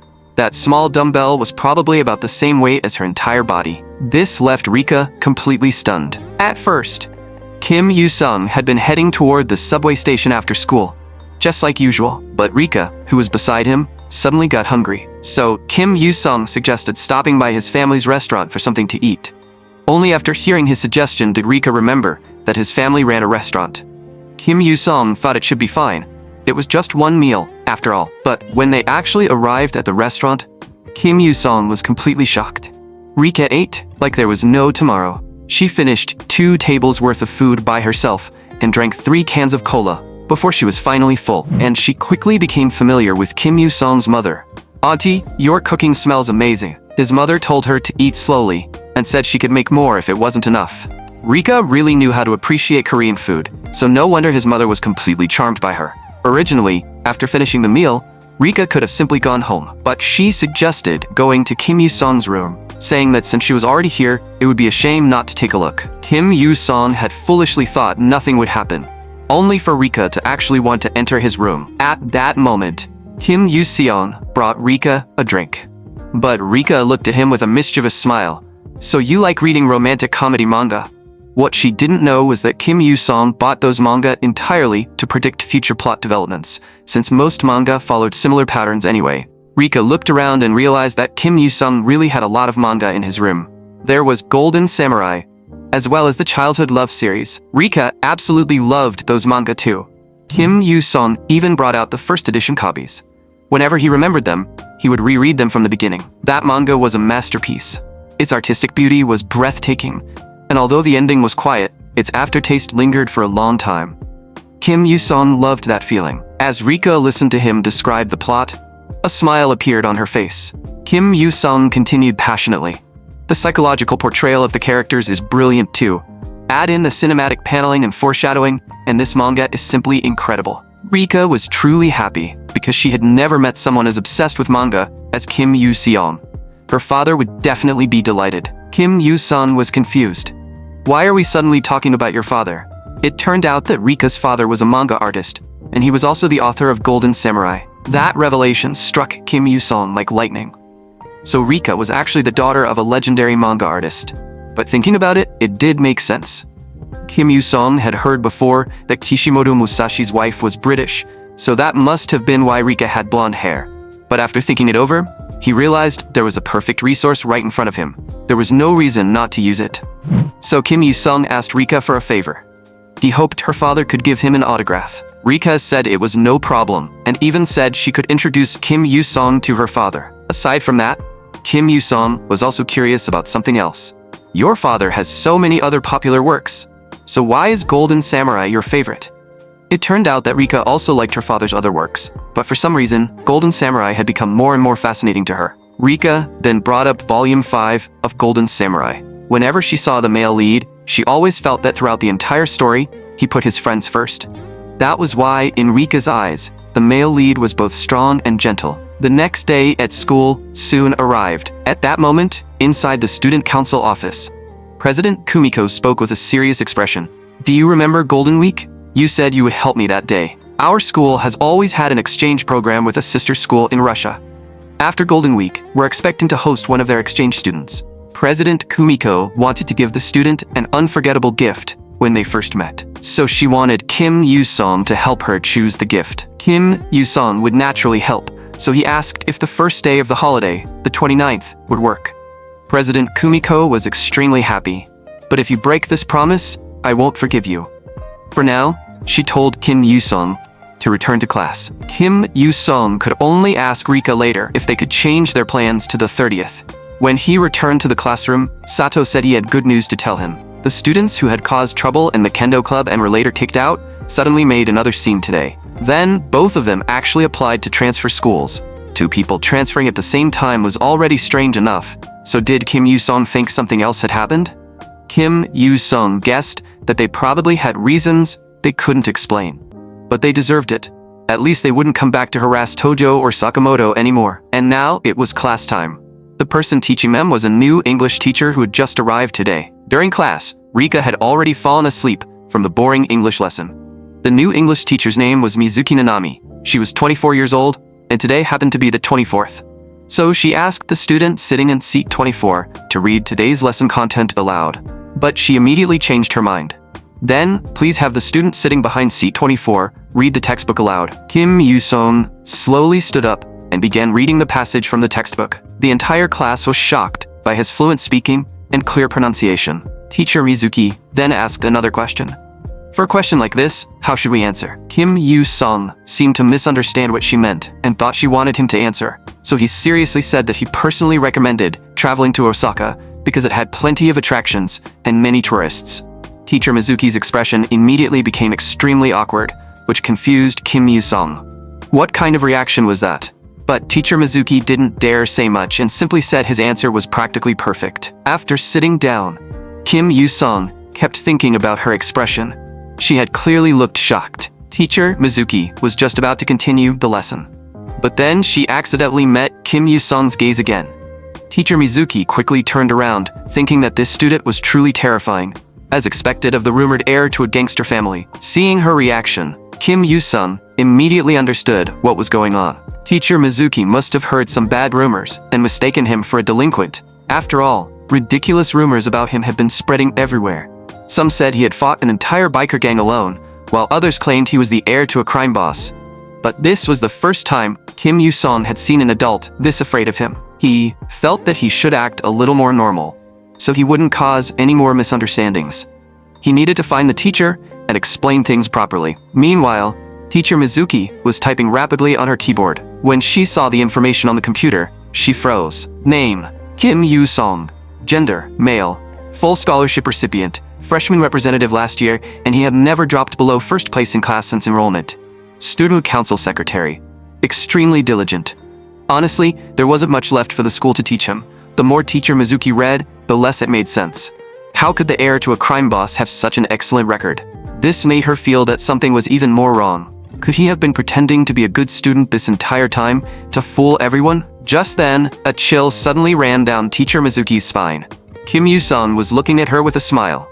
Hello, my name is Kim Yu-song. Teacher Mizuki jumped in fright. Oh, Kim, you're here. Please sit down. I definitely wasn't looking into your records or investigating your background.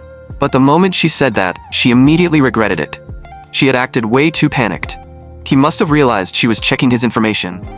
She felt like she was about to be dragged away by gangsters. In truth, Kim Yu-song had come to ask the teacher about career counseling. Teacher Mizuki forced herself to stay calm and put on a smile. Please sit down first. She asked Kim Yu-song what plans he had for the future. Kim Yu-song hadn't really decided yet. If he couldn't make up his mind, he planned to take over the family business. Teacher Mizuki immediately panicked again. Was the family business he mentioned inheriting a criminal organization? Kim, if you don't mind, could you tell me what your parents do for work? Kim Yu-song said that his parents ran a small restaurant in the countryside. Only then did Teacher Mizuki finally understand that Kim Yu-song wasn't the heir to a gangster family at all. She even said she would love to visit his family restaurant sometime. This also made Kim Yu-song realize that the misunderstanding had probably been cleared up. Teacher Mizuki then asked what subjects he was best at, and Kim Yu-song said math and science. If those were his strongest areas, Teacher Mizuki suggested that he consider a future in a STEM field. But Kim Yu-song didn't want that. He felt that choosing a future career just because he was good at a certain subject was far too naive. He wanted to do something he truly liked. Teacher Mizuki agreed that he was right. Being good at something and liking something were two completely different things. Speaking of which, Mizuki hadn't originally wanted to become a teacher. Although it was a little embarrassing to talk about, she decided to tell Kim Yu-song about it. At first, she had wanted to become a voice actress. Back in middle school, Teacher Mizuki had been deeply obsessed with a character from a robot manga. So, during career counseling, she said she wanted to become a voice actress. But her teacher told her that it was only a hobby, and hobbies could be left for later. Then the teacher recommended that she find a more stable job instead. At the time, Mizuki believed her teacher was right. But the moment she entered university, she immediately regretted it. Her life clearly belonged to her, yet she had casually let one person's advice decide her future. That was why she hoped Kim Yu-song would think carefully before making his decision. She wasn't saying this as a teacher, but as someone who had already lived through that regret. Kim Yu-song said he would seriously think about Teacher Mizuki's advice, because he didn't want to miss out on the career he truly liked, just like she had.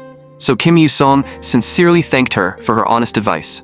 After Kim Yu-song left, a male teacher said, "Wasn't that the Kim Yu-song from the rumors? I heard he's a delinquent, and his family is connected to gangsters. I also heard he once took down an entire biker gang by himself." However, Teacher Mizuki no longer believed those rumors. In her eyes, Kim Yu-song was actually an excellent student, with outstanding grades, and he was also very considerate. So she hoped that teacher would stop judging students by appearances. And that included Teacher Mizuki herself. If you truly wanted to understand what kind of person a student was, rumors were useless. Only a real conversation could reveal the truth. Soon, Golden Week arrived. Kim Yu-song realized that he seemed to have arrived early, because President Kumiko wasn't there yet. But when he turned his head, he saw the president herself. At that moment, Kumiko's expression looked extremely unpleasant. She immediately said that Kim Yu-song was late, even though he clearly wasn't. President Kumiko questioned him. "Do you know what time it is? You're absolutely late." It seemed President Kumiko was very unhappy about his lateness. Technically, you may not be late, but when you have plans with a girl, you should arrive 30 minutes early. Kim Yu-song couldn't help asking, "Then why didn't we just agree to meet at 11 instead of 11:30? President Kumiko fell silent for a moment, then simply said, "Forget it." She no longer wanted to explain anything to such a dense guy. Then she ordered Kim Yu-song to go to that shop and buy her a green tea ice cream. Kim Yu-song didn't understand why he had to be the one to buy it. President Kumiko immediately got angry again. So, after taking a punch from President Kumiko, Kim Yu-sung obediently went to buy the ice cream.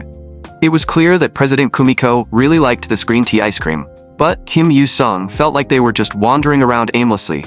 Where exactly were they supposed to buy a gift for the exchange student? His words finally reminded President Kumiko of the actual task. She'd almost forgotten about it. Kim Yu-sung thought, was she really that forgetful? She had only been focused on eating ice cream. Suddenly, a voice came through President Kumiko's earpiece. Young miss, there is a handmade crafts shop 2 streets away. I suggest going there to choose a gift. Also, don't forget to act natural and try to turn on the charm. These two were President Kumiko's attendants, Minami and Akagi.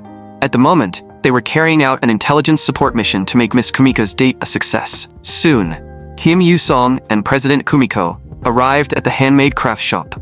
President Kumiko took a liking to a finely crafted Buddha statue. How about giving them this statue as a gift? Kim Yu-sung felt that was a little inappropriate, especially since the price was outrageous. It cost 7 million yen. A voice immediately came through the earpiece. Young miss, now isn't the time for this. President Kumiko's strange behavior also made Kim Yu-sung curious. President Kumiko quietly moved to the side and told Minami and Akagi to keep their voices down so Kim Yu-sung wouldn't hear them. Minami reminded her, you came here for a date, not to look at Buddha statues. Hurry and look back. Isn't Kim Yu-sung staring blankly at his phone? The basic rule of a date is to make sure your date doesn't get bored. Do you understand, young miss? So, President Kumiko immediately grabbed Kim Yu-sung's clothes. Then she quickly walked toward the exit. Something urgent suddenly came up. We need to leave now. After they got outside, Kim Yu-sung asked Kumiko if something had happened, why she was in such a hurry, and whether there was anything he could do to help. President Kumiko said it was nothing serious, only that she felt a little dizzy, and told him they should hurry to the next place. The next location had also been arranged in advance. It was a traditional clothing shop. Minami had already spoken to the owner, so they only needed to follow the directions. Soon, the two arrived at the traditional clothing shop. The owner introduced them to a beautifully made outfit. Kim Yu-sung felt the exchange student would probably like it, so he asked what the president thought. But President Kumiko told the shop owner to bring out the best item in the store. Money wasn't an issue. Since the young miss had said so, the owner no longer held back. So the owner brought out another outfit, and this one cost 500,000 yen. Only then did Kim Yu-sung truly witness the spending power of a rich young miss. But even after choosing for a long time, they still couldn't find anything truly suitable. In the end, it came down to choosing between this yukata and this kimono. In Kim Yu-sung's eyes, both looked pretty good. The owner then made a suggestion. If it's that hard to choose, why not try them on? Kim Yu-sung also felt the owner had a point, so he suggested that President Kumiko try them on. After that, the owner led President Kumiko inside. But what happened next completely startled President Kumiko, because this owner was actually Minami in disguise. It turned out that Minami was skilled at disguises and transformations, so pretending to be someone else was easy for her. And the reason she had President Kumiko try on the outfit was to raise her charm level. Minami urged President Kumiko to try it on quickly. I will make you look as beautiful as possible. Outside, Kim Yu-sung listened to the commotion inside and felt that it was getting louder and louder. Meanwhile, the game on his phone had reached a 9-hit combo. A moment later, Kim Yu-sung finally saw President Kumiko come out. She was dressed beautifully and looked incredibly refined. The moment Kim Yu-sung saw her, his face flushed slightly without him realizing it. President Kumiko really was beautiful.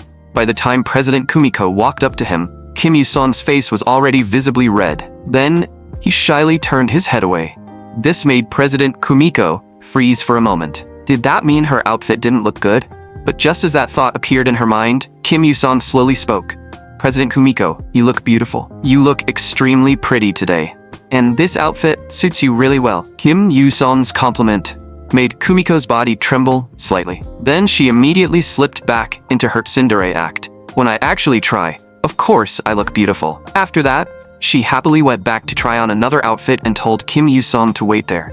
Kim Yu-sung told her to take her time. Once the door closed, Kumiko's heart still couldn't calm down. Her heart was pounding like crazy, and she was terribly nervous. That guy was really something. Why did he have to say things so directly?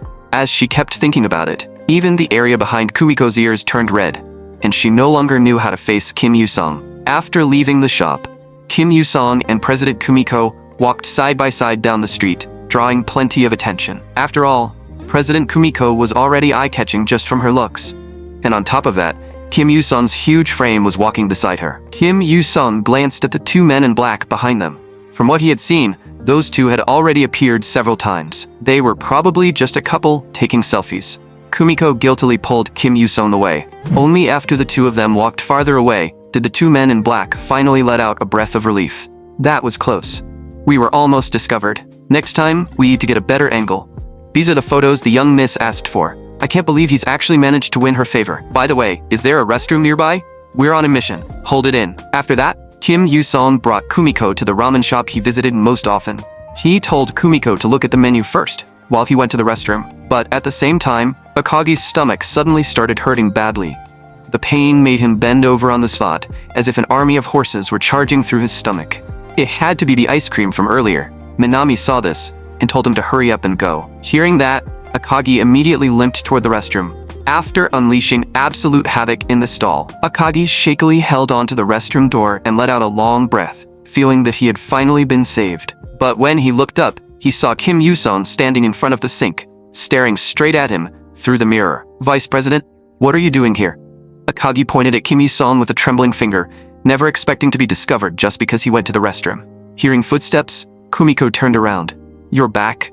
But the first thing she saw was the two subordinates, who were supposed to be carrying out the mission she had assigned. "President Kumiko, I happened to run into them, so I brought them along for lunch. You don't mind, right?" "I don't mind." What a coincidence. But inside, Kumiko was panicking.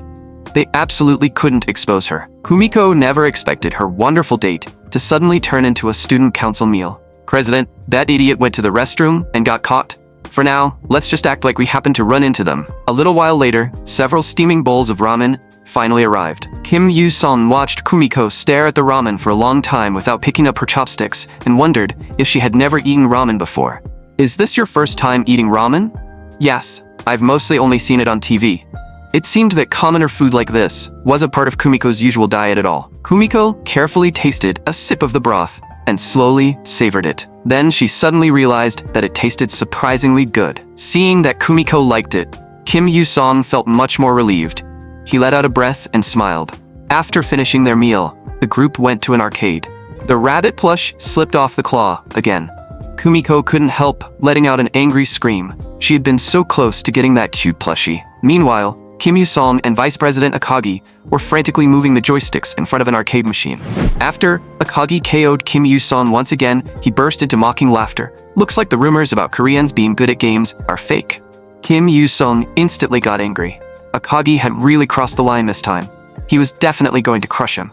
But Akagi was in an excellent mood. Since the young miss liked him, Akagi had to teach him a lesson. Then, Kim Yoo-sung loosened up his hands and feet before jumping back into another game battle with Akagi. This time, as soon as the round began, the male character Kim Yoo-sung controlled kicked Akagi's female character straight to the ground. After that, Kim Yoo-sung unleashed a completely unreasonable combo. Akagi had no chance to fight back and was KO'd on the spot. Now, it was Kim Yoo-sung's turn to mock him. "Keep working hard, Vice President." Furious, Akagi immediately said, "In that case, Kim Yoo-sung, do you dare to compete in that?" Kim Yoo-sung looked in the direction he was pointing and saw the punching power machine, the thing he was best at. Kim Yoo-sung even wondered if Akagi had lost his mind. There was absolutely no need to compete in this. But Akagi completely ignored his reaction and slowly unbuttoned his shirt. To everyone's surprise, he revealed a muscular body, the lean and defined type. Kim Yoo-sung had never expected that this usually bookish-looking guy would have a body like that. Akagi stared at him and said, "Kim Yoo-sung, don't tell me you're scared. I'll be very disappointed in you." That one sentence successfully ignited Kim Yoo-sung's competitive spirit. Akagi stylishly tossed his glasses behind him.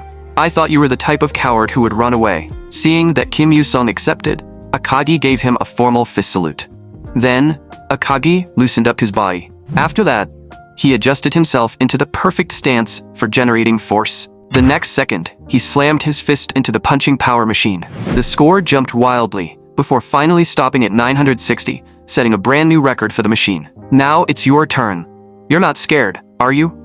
Kim Yoo-sung scratched his head, still feeling a little worried. He wanted Kumiko to stop this, but Kumiko also seemed curious about his full power. Minami said, "If the machine breaks, we'll pay for it. just go all out. At that moment, Kim Yoo-sung was silently crying inside. He really hadn't wanted to stand out. So why had things turned into this again? In reality, breaking the machine wasn't even the biggest problem. The real problem was that Kim Yoo-sung's body had the enhancement effect of a muscle gag character in this manga. For a full-power testing machine like this, he felt that one punch from him could shatter it. Fine, there was no point overthinking it. He would just use a different method. Kim Yoo-sung stood there expressionless and took a punching stance. Then, he slammed his fist into the lower part of the machine. Akagi hadn't expected this result at all. Kim Yoo-sung had actually bent the machine's metal frame with one punch. As expected, the score displayed 0, without even the slightest movement. The people behind him looked at Kim Yoo-sung with dissatisfaction, clearly thinking that he lacked focus. But Kim Yoo-sung was secretly satisfied with his masterpiece. The force had been just right. It hadn't snapped, and the machine could still barely be used. But suddenly, the sound of something falling caught his attention. Kim Yoo-sung turned his head and saw that the metal frame had actually broken after all. He looked at everything helplessly. It seemed he still hadn't controlled his strength properly. At that moment, Akagi was covered in cold sweat, but he still tried to act tough and said, "Let's call today a draw." Then he pointed at Kim Yoo-sung and said, "Next time, I will definitely defeat you." After that, the group went to a photo booth. Since everyone had gathered today, they might as well take some photos to remember it. While Kumiko was still thinking it over, Minami quickly reminded her from behind, "That's a good idea." Then, they took many group photos. Minami and Akagi were messing around playfully in the pictures. Kim Yoo-sung and Kumiko, on the other hand, looked sweet together. Kumiko stared carefully at the photos in front of her, clearly very satisfied. Minami pointed at the photo and said to Kumiko, "Young miss, look how well you and Kim Yoo-sung match." Kumiko immediately felt a little embarrassed by those words. This really is pretty fun. Seeing her like that, Kim Yoo-sung could easily tell that everything today had been a carefully planned date. After that, their final stop was karaoke. But Akagi's ear-piercing singing nearly made everyone feel like their souls were leaving their bodies. When it was Kumiko's turn to sing, however, her beautiful voice seemed to cleanse everyone's hearts. Once the song ended, Kim Yoo-sung immediately raised both thumbs. Then, he and Kumiko sang a love song together. In that moment, both of them felt a strange, unspoken sense of romance between them. When the sky grew dark, Kim Yoo-sung saw Kumiko into the car and waved goodbye. Meanwhile, Akagi and Minami felt as if the day had completely drained them. The two of them then apologized to Kumiko, saying they had gotten too caught up in having fun and missed their chance to leave. But Kumiko didn't mind at all. "I had a wonderful time today. This was the first time in my life I ate ice cream with a boy. The first time I went shopping with a boy, laughed with a boy, and blushed because a boy looked at me. Ever since we grew up, it feels like a distance formed between us. Even though when we were children, we used to have so much fun together. Still, thank you both for always staying by my side. This day will definitely become a precious memory for me." The two of them were so moved by their young miss's words that tears streamed down their faces. "And when I go on dates in the future, you'll help me again, right?" Meanwhile, Rika pushed open the door to her home again. A man in red turned around helplessly and glanced at her. "I know your friend is coming tomorrow. You've already told me over a dozen times. I'm looking forward to meeting your friend too." This person was Rika's father. The next day, Kim Yoo-sung arrived at Rika's house as promised. Her father had been waiting at the entrance to greet him. Kim Yoo-sung instantly broke into a cold sweat. After all, who could stay calm when their idol personally came out to welcome them? "Hello, Kishimoto-sensei. So you're Yoo-sung. You really do look like a manga protagonist." Standing in front of Kishimoto-sensei, Kim Yoo-sung didn't dare relax for even a second, because the man before him was the legendary god of manga, Kishimoto Musashi. "Come inside first. When my wife heard you were coming, she started preparing before dawn."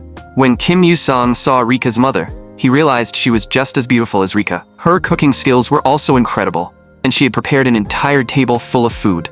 Kim Yoo-sung sat down nervously and quickly thanked Mr. and Mrs. Kishimoto for their hospitality. "Yoo-sung, our Rika talks about you all the time, so I've wanted to meet you for a while. After all, this is the first time my daughter has ever been this close to a boy."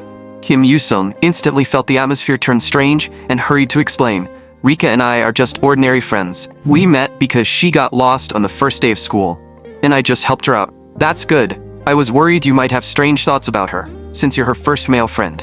Kim Yoo-sung wondered, as all fathers were this sensitive when it came to their daughters. If he had a daughter one day, and if she were as cute as Rika, he would probably guard against every boy too. Rika couldn't help saying, "Didn't I already tell you not to say weird things like that?" The moment their eyes met, the atmosphere suddenly became a little awkward. Seeing the two of them like this, Rika's father, as someone who had been through life, immediately understood. It seemed his daughter had truly grown up, and their little girl was about to leave the nest. He had always thought Rika was still a child. He still remembered how, when she was little, she always said her dad was the best in the whole world, and that she would stay by his side forever when she grew up. But now his daughter had grown up. Rika's mother watched her sentimental husband with a gentle smile. "Yoo-sung, I heard you're a fan of mine. After we finish eating, would you like to visit my studio?" Kim Yoo-sung's eyes instantly lit up. Really? If it's not too much trouble? What he didn't expect was that after the meal, he not only got to visit the studio, but also received Kishimoto-sensei's autograph. After that, Rika brought Kim Yoo-sung to her room. The moment Kim Yoo-sung looked around, he realized it was practically a manga library. Rika looked extremely proud of it. Then, she turned and walked out of the room. "Stay here for a bit. I'll go get some tea and snacks. Don't touch anything randomly, or I'll get mad." Kim Yoo-sung quickly nodded. Honestly, this was Kim Yoo-sung's first time entering a girl's room, so it felt a little awkward. He was just about to play a game while waiting for Rika to come back. But then Rika's mother walked in. "Yoo-sung, from now on, just call me Maria." Although she said that, Kim Yoo-sung still felt that calling his friend's mother by her first name was a little inappropriate. Then, Maria pulled out a photo album from behind her and said it was Rika's childhood album. Right after that, she started introducing the photos one by one. This was Rika at 1 year old, and this was her at 2 years old. But suddenly, Kim Yoo-sung saw a photo of Rika at a convention. At that moment, he was completely convinced that Rika really was the daughter of a manga artist. Even this kind of dark past seemed hereditary. "Yoo-sung, look. This is my daughter's true dark past." In the photo, Rika was dressed in a gothic style. But Kim Yoo-sung thought the photo actually looked extremely cool. Just then, Rika walked in with the drinks and snacks, and her entire body began trembling. "Don't tell me he saw those photos." Maria simply smiled and nodded. Rika quickly grabbed Kim Yoo-sung and insisted that she would never dress like that again. It was just a mistake she had made during her edgy phase when she was younger. Seeing her daughter like this, Maria smiled and said, "Have fun, you two. I won't disturb you." Rika angrily shouted, "Mom, don't come in again." Kim Yoo-sung hadn't expected Rika to care this much about her cosplay photos. "You'll keep this secret from me, right?" Kim Yoo-sung quickly nodded and comforted her. At that moment, tears were already welling up in Rika's eyes. Honestly, everyone had an edgy phase, and Kim Yoo-sung had gone through one too. To comfort Rika, he could only take out his phone and search through his old photos. Then, Rika saw a photo of Kim Yoo-sung, dressed in cosplay, just like her. "Why were you so skinny back then? How did you get this muscular now?" Kim Yoo-sung explained that he had felt too weak and not masculine enough, so he trained like crazy, and it happened to line up with his growth spurt. Rika asked, "So if I had transferred 2 years earlier, would I have seen the version of you in that photo?" Kim Yoo-sung asked back directly, "Then don't you like the current me?" He had only said it casually, but Rika blurted out, "I really like the current you." Realizing what she had just said, Rika quickly covered her mouth. As their eyes met, the atmosphere between them suddenly turned strangely intimate. Kim Yoo-sung and Rika could both clearly feel each other's heartbeat. It was the feeling of falling for someone. But then, Rika suddenly said, "I only see you as a good friend." Kim Yoo-sung also came back to his senses. "Right, we're good friends." But by then, the atmosphere in the room had become extremely awkward. After that, Kim Yoo-sung broke the silence first. "I should thank you. Because of you, I got Kishimoto-sensei's autograph." Rika said, "You don't need to be so polite with me. You're always welcome at my house." Kim Yoo-sung nodded. "I will. I'll definitely come again." Smiles finally returned to both of their faces. When the sky grew dark, Kim Yoo-sung said goodbye to Rika and told her he should head home. "By the way, you said you were going on a trip with your family. Where are you going?" Hearing that, Rika immediately smiled. "Hawaii." Kim Yoo-sung said, "Have a good trip. Remember to wear sunscreen. Don't cry just because you miss me, and call me if anything happens."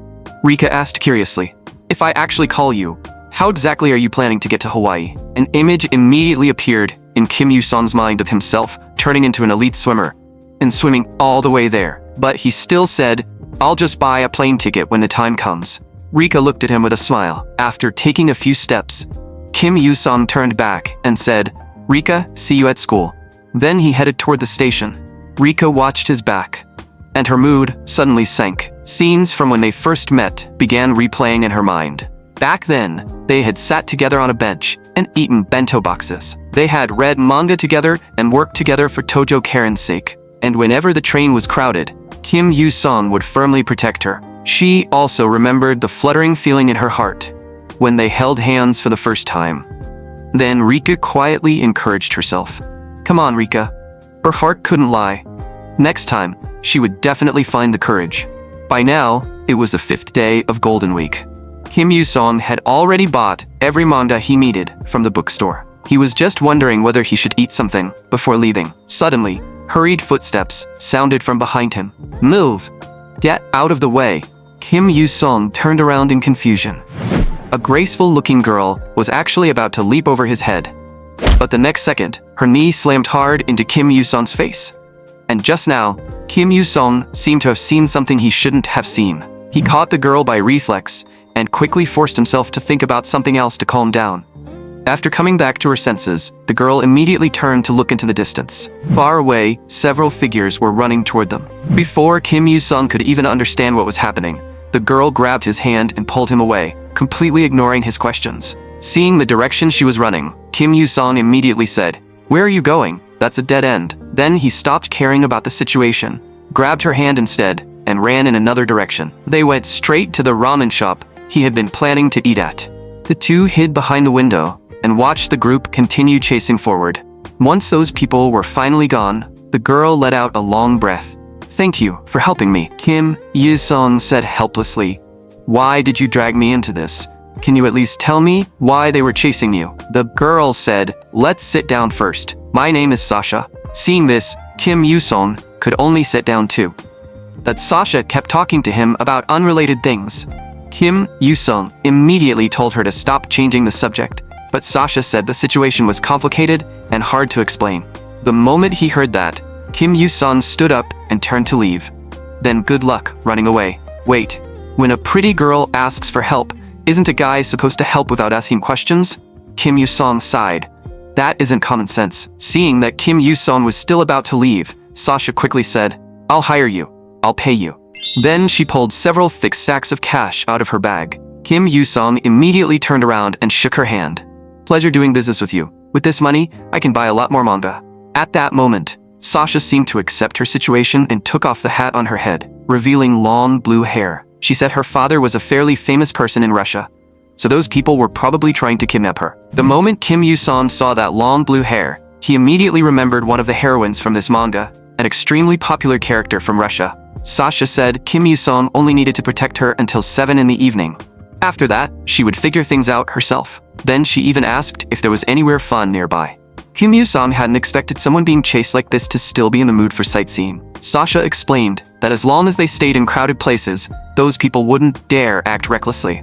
She was one of the popular characters from the original story, a Russian heroine whose full name was Alexandra Ivanovna Romanova, usually called Sasha. According to the original plot, her first appearance should have involved meeting the male lead, Ryuji. But for some reason, she had met Kim Yu-song first. Maybe this was something that happened before her main storyline began. Kim Yu-song didn't know why this heroine was being chased, nor did he know whether it was appropriate for him to get involved. Originally, he had been indignant that Sasha tried to buy him off with money. That was basically an insult.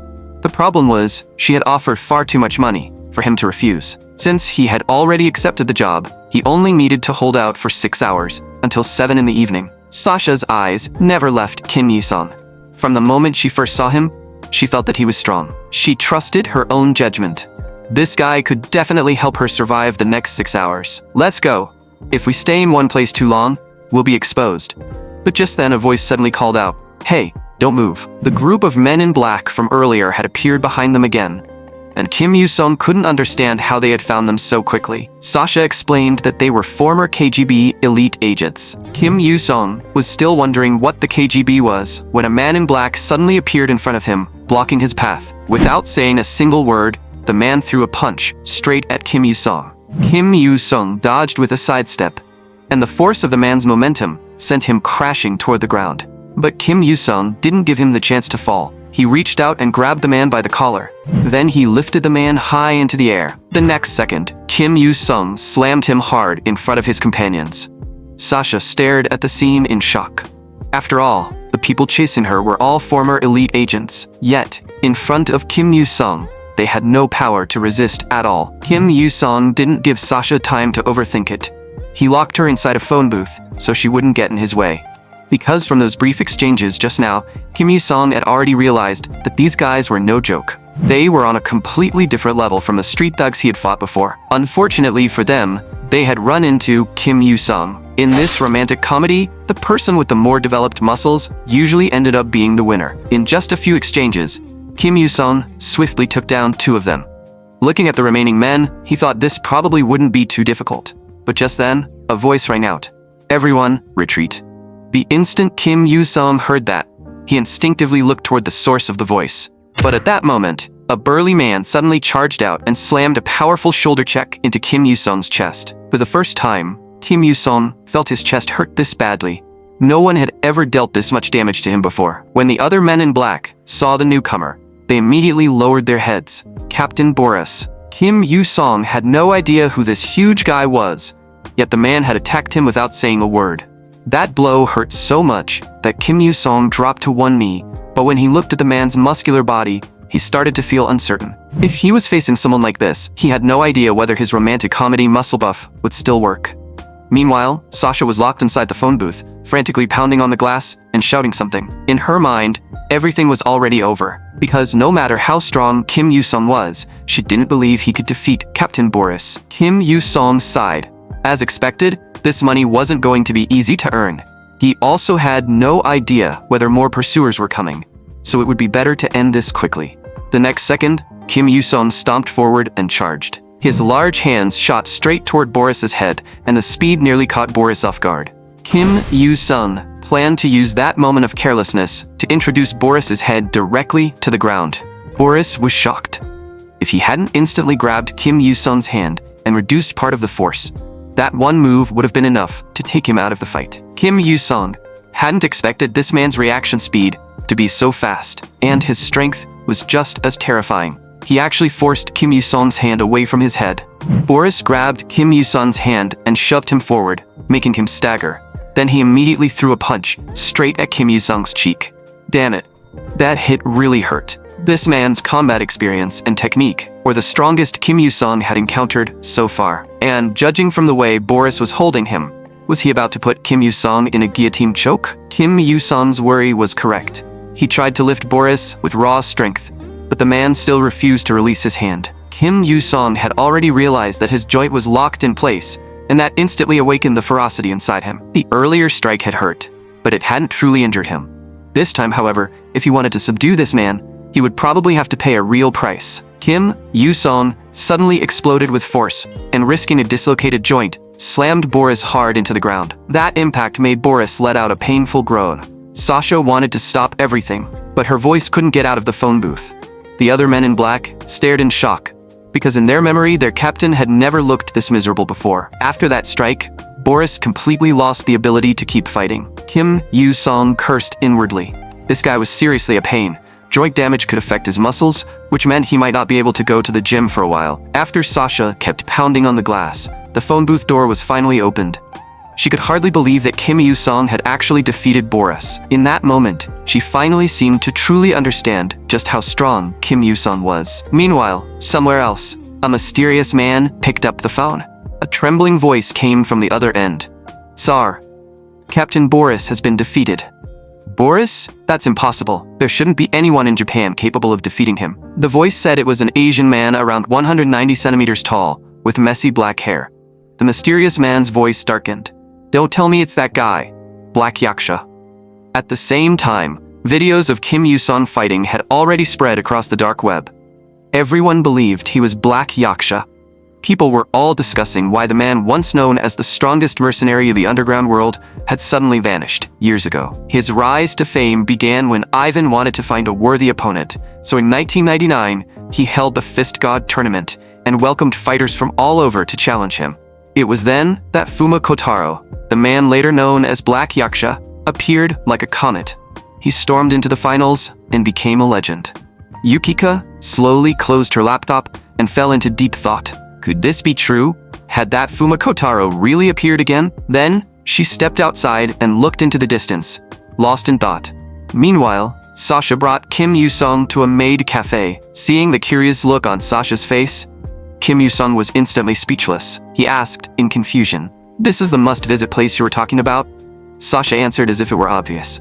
"Of course. If you come to Japan, you have to visit a maid cafe." After that, a waitress led them to their seats. Only after the waitress left did Kim Yu-sung let out a long breath. Being called master over and over really made him uncomfortable. Kim Yu-sung couldn't understand how Sasha could be this relaxed when she was clearly being hunted.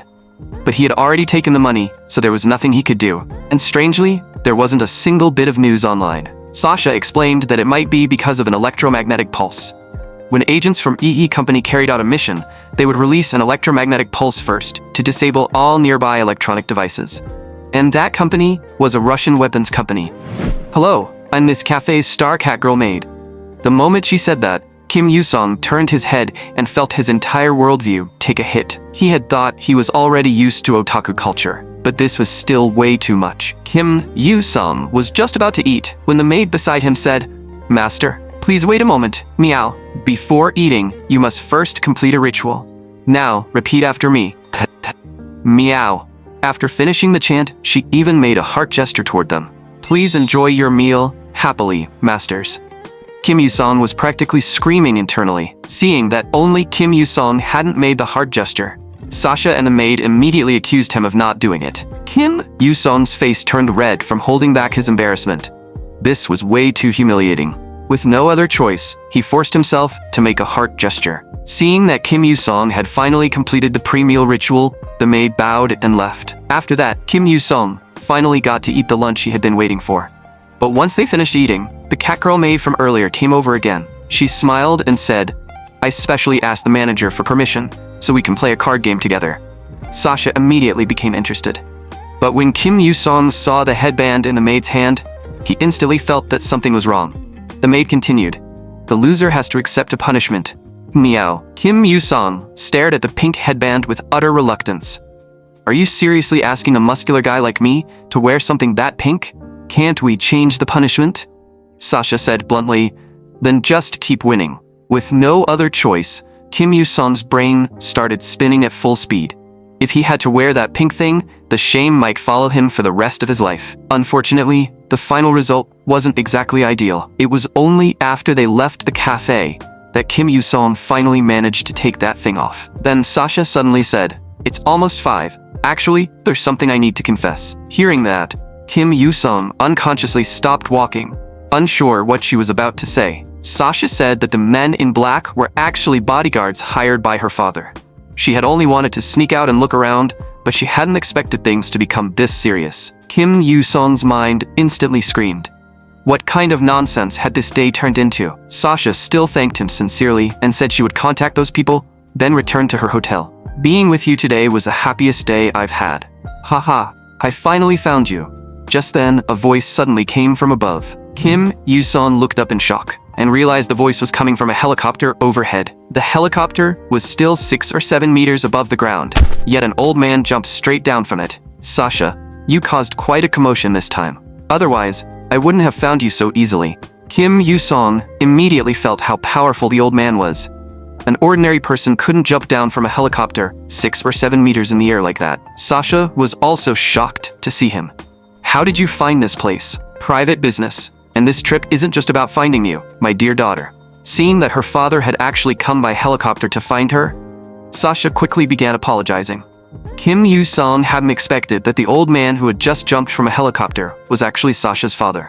But why were this Russian father and daughter speaking Japanese? The old man said, "I happened to hear that Yaksha had appeared in Tokyo." Kim Yu-sung looked confused and cautiously pointed at himself. Boy, you're the one who disappeared 10 years ago, aren't you? The legendary mercenary, Yakusha Fuma Kotaro. Kim Yu-sung definitely couldn't admit to something like that, so he quickly said he wasn't, and told him to stop spouting nonsense. But Sasha's father ignored him completely, and shouted that he was going to settle the duel from 18 years ago. Then the old man wondered why he looked so young. Kim Yu-sung answered helplessly, "My name is Kim Yu-sung." Then, "Do you know Fuma Kotaro?" Kim Yu-sung said this was the first time he had ever heard that name. The three of them fell silent. Kim Yu-sung spoke first. "Sasha, since your father is here, I'll be leaving." Seeing that Sasha's father said nothing, Kim Yu-sung couldn't help thinking that this Fuma Kotaro guy probably just looked a little like him. But just then, a voice came from behind him. "Then do you know Boris? How did you defeat him?" Kim Yu-sung instantly realized he was talking about the guy he had beaten earlier, so he said, "Tell him I'm sorry. At the time, I really thought he was a bad guy, so I didn't hold back much." The moment he finished speaking, Sasha's father flashed in front of him and threw a punch straight at him. In that split second, Kim Yu-sung sensed how powerful the blow was and immediately raised his school bag to block it. With a loud blast, his school bag was punched straight through, and scraps of paper drifted out from the hole. Kim Yu-sung instantly got angry. "What are you doing? Those are the manga I just bought today." But the old man didn't care at all. Instead, he called it interesting, saying he hadn't expected Kim Yu-sung to block that strike. Kim Yu-sung was silently crying inside. His beloved manga had been destroyed. He absolutely couldn't forgive this man today. But before Kim Yu-sung could react, the old man flashed forward again and appeared right in front of him. Kim Yu-sung barely managed to raise his arm in time to block the attack. The force behind that fist was more than twice as strong as Boris's. Seeing that he still hadn't taken Kim Yu-sung down, the old man stepped back and began gathering power. Then he suddenly kicked straight toward Kim Yu-sung's face. The tremendous force drove Kim Yu-sung back several steps. Seeing that he still hadn't fallen, the old man took off his coat and threw it aside. Kim Yu-sung immediately shouted, "What exactly are you trying to do? I'm only holding back because you're Sasha's father." But the old man showed no intention of stopping. "Because you are an extraordinary genius. An ordinary person with no formal training defeated my royal guard captain, Boris. That should be impossible, unless I see it with my own eyes. Show me what you can do, and prove that you are a once-in-a-century genius." Although Kim Yu-sung hadn't been truly injured yet, the pain of each solid hit was impossible to ignore. "So boy, come under my command. I can make your talent fully bloom." At that moment, Kim Yu-sung finally understood that this wasn't an ordinary romantic comedy world at all. A line like that was something you only heard in a shonen battle manga. At first, every part of the story had proven that this was definitely a romantic comedy manga. But ever since Kim Yu-sung came to this world, he had trained his muscles every day. And he had kept fighting all kinds of people. At first, he thought he was just a muscle gag character who had gained absurd superhuman strength. But now, there was only one conclusion. This manga had changed direction, turning from a romantic comedy into a battle manga. Before he transmigrated, he hadn't fully read the manga, but he knew it had still been ongoing. Had the author finally surrendered to rankings and editorial pressure, then shifted the story into a battle series? If that was true, then from now on, dangerous people like this would keep appearing around Kim Yu-sung, and even his life would be at risk. "Boy, join us. Whatever you want. Houses, cars, we'll provide it." Kim Yu-sung blocked the old man's next strike again. Then a smile appeared at the corner of his mouth, because he had already thought of a solution. He rejected the old man's offer directly. Because if this story had really turned into a battle manga, then no matter how strong the enemies became, one day, they were all destined to lose to the protagonist. So, as long as he stayed close to the male lead, Ryuji, he would be safe. After hearing Kim Yu-sung's answer, the old man threw another punch at him. Kim Yu-sung instantly sensed how terrifying this punch was. Before he could fully react, the blow slammed hard into his stomach. Blood sprayed from Kim Yu-sung's mouth. He finally realized that in this moment, the old man truly intended to kill him. Kim Yu-sung had originally planned to hold back because the man was Sasha's father, but at that instant, his eyes moved rapidly and suddenly spotted an opening. The next second, he punched straight toward the old man's cheek. That strike left the old man frozen in place, unable to speak for a long time. It was the first time in his life that someone had punched him in the face, and a faint red mark still remained on his cheek. But before Kim Yu-sung could react, the old man backhanded him across the face. Then he grabbed Kim Yu-sung by the face and lifted him clean off the ground. Boy, I'll teach you something. When your fist hits someone, no matter who your opponent is, you should strike with the resolve to kill them. Kim Yu-song gasped for breath. For the first time, he truly experienced the feeling of surviving by a hair's breadth. That pressure was beyond words. Then, Sasha's father's voice slowly drifted over. This is the Imperial Secret Art. Right after that, seeing that Kim Yu-song's stamina seemed to have recovered a little, he raised his fist and attacked again. Kim Yu-song had no power to fight back, and he didn't understand what those words meant. His eyes couldn't even keep up with the man's fists. Sasha kept trying to stop him, but her father showed no intention of stopping. Don't interrupt, Sasha. This boy must come with me. Kim Yu-song wanted nothing more than to beat this hateful old man down, but he simply couldn't do it. Boy, if you do not want to die, become my subordinate. I will personally train you. At this point, Sasha's father was becoming more and more shocked as they fought, as expected of someone who had defeated Boris. Meanwhile, Kim Yu-song kept cursing the author in his heart. How had this manga become this over the top? When he first came to this world, he might not have been used to it, but now he had already come to see this place as everything he had. There were so many people here that he cared about. Giving them up was impossible. Taking advantage of the moment, Sasha's father lost focus. Kim Yu-song suddenly threw a punch toward his face, but the man merely tilted his head to the side and dodged it with ease. At that moment, the more Sasha's father looked at Kim Yu-song, the more he liked him. He had never trained, yet he possessed this kind of strength, and his conviction was firm. The next second, he turned and punched straight toward Kim Yu-song's face. Against his attacks, Kim Yu-song had no solution at all. Seeing this, Sasha couldn't help worrying about Kim Yu-song. Every attack Kim Yu-song launched was easily dodged, but every attack from the old man landed with frightening precision. Kim Yu-song felt that even 10 Borises combined wouldn't be a match for this old man. Their strength was on completely different dimensions. Seeing that Kim Yu-song had not stood up for a long time, Sasha quickly stepped between them. Father, I only hired him. Why do you have to go this far? But Sasha's father grabbed her by the back of her collar. Then he threw her hard in front of Kim Yu-song. Kim Yu-song struggled to raise his head and asked with a trembling voice, "You don't even care about your own daughter?" Then he forced himself to stand. At this point, his body was already in terrible condition. Sasha's father could also tell that he was at his limit. "You talk too much. It ends now." Then, he threw another punch straight toward Kim Yu-song's temple. This strike was clearly meant to take his life. But right before it landed, Sasha's father's eyes suddenly sharpened, and he quickly changed the direction of his attack. 3 cold, gleaming throwing knives were now embedded in the ground. He recognized them immediately. They were Black Yaksha's shuriken. The next second, another hidden weapon grazed past his cheek. If his reaction had been even a little slower, that strike would have taken his life. Only then did Kim Yu-song realize that a girl had already stepped in front of him. Seeing that it was his senior, Kim Yu-song quickly asked, "Why are you here?" His senior said in a low voice, "My father is Black Yaksha. The man in front of you has been searching for my father all this time. But my father disappeared 10 years ago." At that moment, Sasha's father seemed to understand. The girl before him was most likely Black Yaksha's daughter. Then his senior took out a pill, placed it in Kim Yu-song's hand, and told him to swallow it quickly. It was her family's inherited medicine, capable of drawing out the body's hidden potential. "Kim Yu-song, don't hesitate. I will hold him off for you. Otherwise, all of us are dying here today." Kim Yu-song no longer hesitated and threw the pill into his mouth.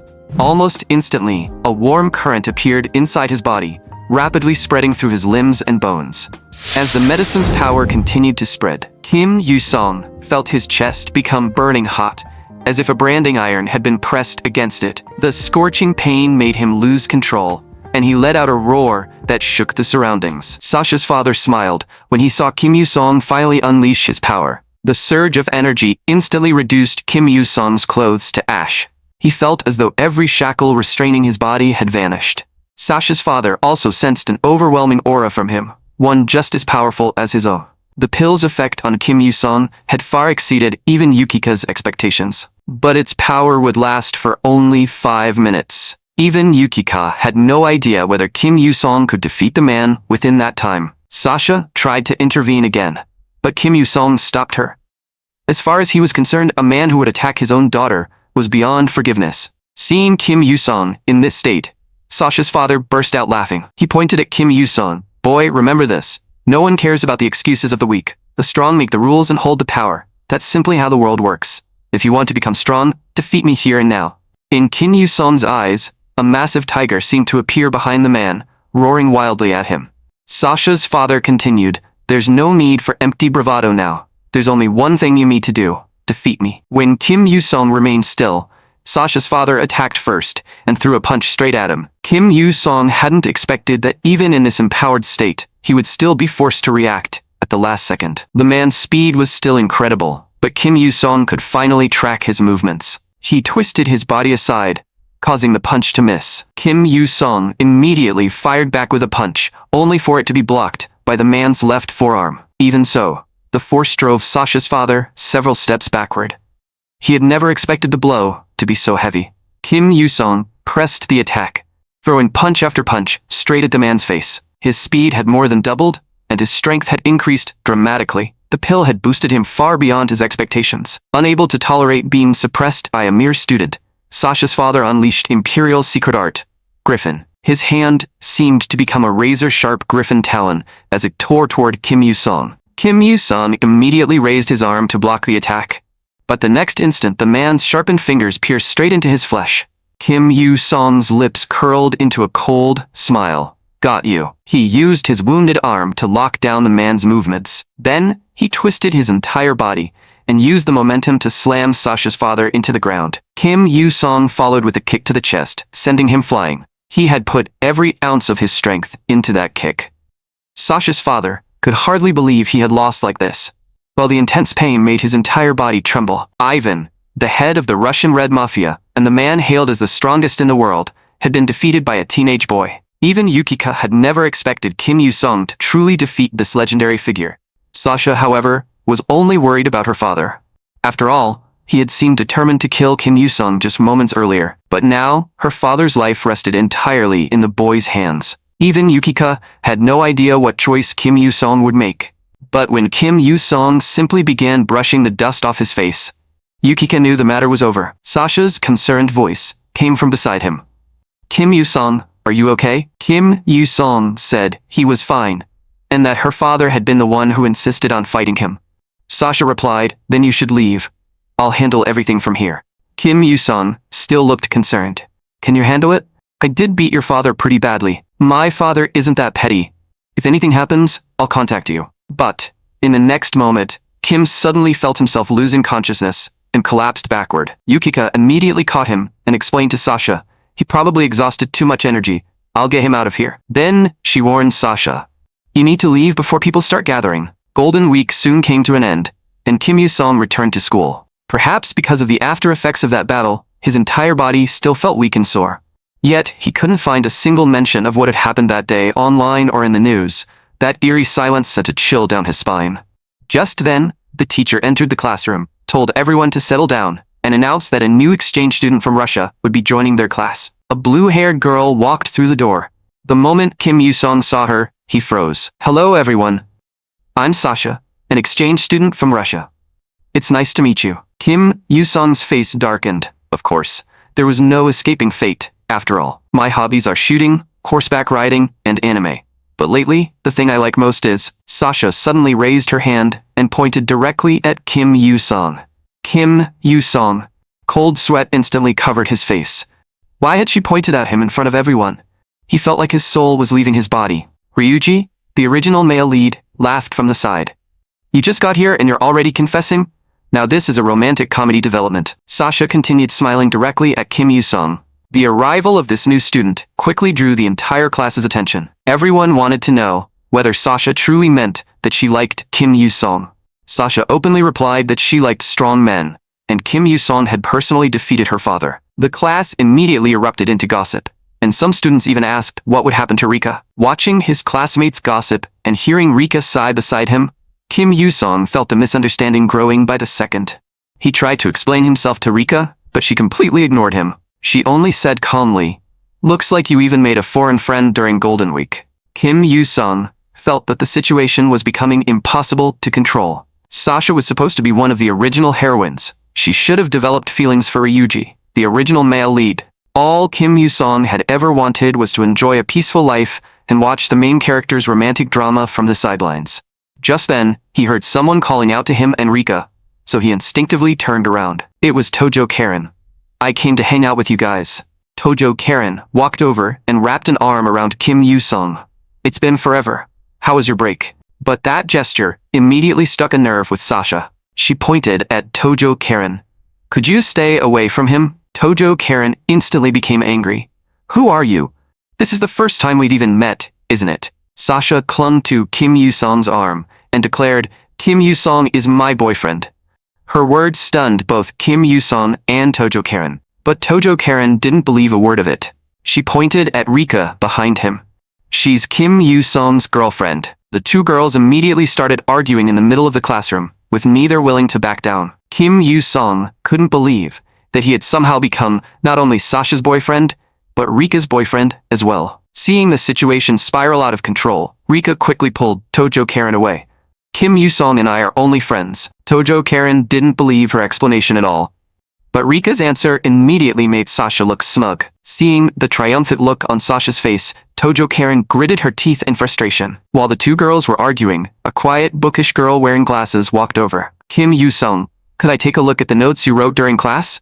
Kim Yu-sung took out his class notes and handed them to her. But in the eyes of Tojo Karen and Sasha, that innocent exchange immediately looked suspicious. All three girls watched the class monitor walk away.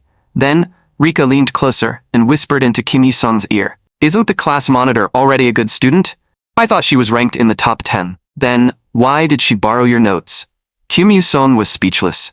My grades are good too, you know. All three girls gave him looks of disbelief. You seriously don't believe me? I'm ranked first in our entire grade. A nearby classmate laughed and admitted that almost no one believed Kim Yu-sung was ranked first. Even the students who had enrolled alongside him hadn't believed it at first. Everyone assumed that a guy as huge and muscular as him couldn't possibly be good at studying. The three girls clearly thought the same thing. To them, that assumption simply seemed more reasonable. Kim Yu-sung immediately became depressed and headed to the restroom, ignoring the voices calling after him. He couldn't understand what was wrong with these people. They all seemed to enjoy watching him get embarrassed. At that moment, all he wanted was to stay as far away from Sasha as possible. But when lunchtime arrived, the three girls continued following him, and even sat down beside him. Kim Yu-sung screamed inwardly. Why can't I get away from them? No matter what anyone said, he firmly insisted that he didn't have a girlfriend. There was nothing else he could do. But the rest of the school clearly didn't see it that way. Everywhere he went, Kim Yu-sung heard people gossiping about him. Kim Yu-sung is so lucky. He has 3 beautiful girls following him. What they didn't know was that he was trapped in a terrifying harem war zone. Just then, an idea suddenly flashed through Kim Yu-sung's mind. Come to think of it, exams are coming up. Have you 3 studied for them? The mood of all 3 girls instantly plummeted, leaving them with no desire to keep arguing. Kim Yu-sung hadn't expected the subject to work so well. If anything, it had worked a little too well. Rika sighed while eating. We really should have studied harder. The topic made all 3 girls start complaining. One struggled with history, while another couldn't handle classical Japanese. Seeing their miserable expressions, Kim Yu-sung couldn't help laughing. Then, he suggested, why don't you form a study group and help each other? All 3 girls agreed. Since Tojo Karen's house was the most convenient, they decided to study there together. Kim Yu-sung's mood instantly improved. No one would be bothering him, and he already had plans of his own for the weekend. Time passed quickly, and the weekend arrived in the blink of an eye. Kim Yu-sung admired his newly arranged room, and the brand new exercise equipment immediately lifted his mood. This was the home he had always dreamed of. But just as he was about to test out the new equipment, the phone on his desk suddenly vibrated. It was still early in the morning, so who could possibly be calling him? The moment he heard the voice on the other end, Kim Yu-sung realized that his free time was about to disappear. He followed the instructions from the call and looked out the window. The next second, he saw a large group of people gathered below, with Rika standing among them and waving at him. But Rika was the only one smiling. Every other man in the group was staring at Kim Yu-sung as if they wanted to beat him senseless. Kim Yu-sung was completely confused. Why were all these men staring at him as if they had a blood feud against him? But when he reached the car, he realized that the driver looked strangely familiar. A memory flashed through his mind, and Kim Yu-sung immediately remembered beating this man down. Only then did he realize that the driver was Boris, the man Sasha called Uncle Boris. Seeing the bandages still wrapped around Boris's head, Kim Yu-sung instantly became uneasy. Sasha explained, there's nothing I can do. No matter where I go, Uncle Boris always follows me. But Kim Yu-song had beaten Boris badly. Was this man planning to get revenge? Boris then drove them to Tojo Karen's home. Tojo Karen and her father, Tojo Naoto, were already waiting outside to welcome them. As Kim Yu-song looked at Tojo Naoto, he felt that the man seemed different from the last time they met. Kim Yu-song and Rika bowed politely. Kim Yu-song introduced himself. "Hello, my name is Kim Yu-song." Tojo Naoto immediately smiled. "Welcome, welcome." Tojo Naoto rarely saw such a calm and composed young man, and he was surprised that Kim Yu-song got along so well with his daughter. Kim Yu-song truly was worthy of being the son-in-law he had chosen. Then, Tojo Naoto greeted the man beside them. "It's been a long time, Captain Boris. It's an honor that Miss Sasha attends the same school as my daughter." No one had expected Tojo Naoto to know Boris. Then Tojo Naoto asked curiously, "But Captain Boris, what happened to your head?" Hearing that question, Boris instinctively touched the bandages around his head. Then he pointed straight at Kim Yu-song. "This brat is the one who did it. He has absolutely zero respect for his elders." Rika was stunned. She had never expected Kim Yu-song and Sasha to share that kind of history. Boris continued, "Even Mr. Ivan was injured fighting him." Tojo Naoto could hardly believe what he was hearing. Meanwhile, Kim Yu-song felt that he was in serious trouble. Somehow all his former opponents were now on the same side. He even started wondering whether he would ever be able to work out in peace again. But the next second, Tojo Naoto gave him a thumbs up and began showering him with praise. Tojo Karen felt that her father had completely embarrassed her in front of her friends. After that, everyone did their best to calm down. A long while later, they finally gathered around the table and prepared to study. When Kim Yu-song asked who wanted to discuss their weak subjects first, Rika raised her hand and admitted that she was terrible at math and science. Kim Yu-song took out the notes he had prepared at home and handed them to Rika. "Start by memorizing all these formulas." Then he gave each of the three girls the study materials he had prepared and told them that he would test them later. Time passed quickly, and Tojo Karen was the first person to take the test. After carefully reviewing her scores, Kim Yu-song found that her overall average was decent, but she didn't have a single subject she truly excelled in. So, Tojo Karen, try changing the way you memorize things. You also need to learn how to apply concepts to different problems. After dealing with Tojo Karen's problem, Sasha quickly asked Kim Yu-song how she should study. Sasha struggled with classical literature. With no easier solution, Kim Yu-song told her to read more and complete as many practice questions as possible. Then he handed Sasha the materials he had prepared for her and told her to take her studies seriously. Sasha nodded, and everyone returned to studying. Before they knew it, more than 2 hours had passed, so Kim Yu-song told the three girls to take a break. Then he asked Tojo Karen, "Where's your kitchen?" She looked at him in confusion. "Why do you need the kitchen? Everyone's tired from studying. I'm going to make you some snacks and dessert." When the three girls saw Kim Yu-song again, a short while later, their eyes immediately lit up. He returned carrying several bowls of colorful and delicious-looking bingsu. The three girls stared at the desserts in disbelief. This was one of the latest dessert trends from Korea. They had never expected Kim Yu-song to know how to make it, so they immediately pulled out their phones and started taking pictures. Sasha looked at him with open admiration. Kim Yu-song.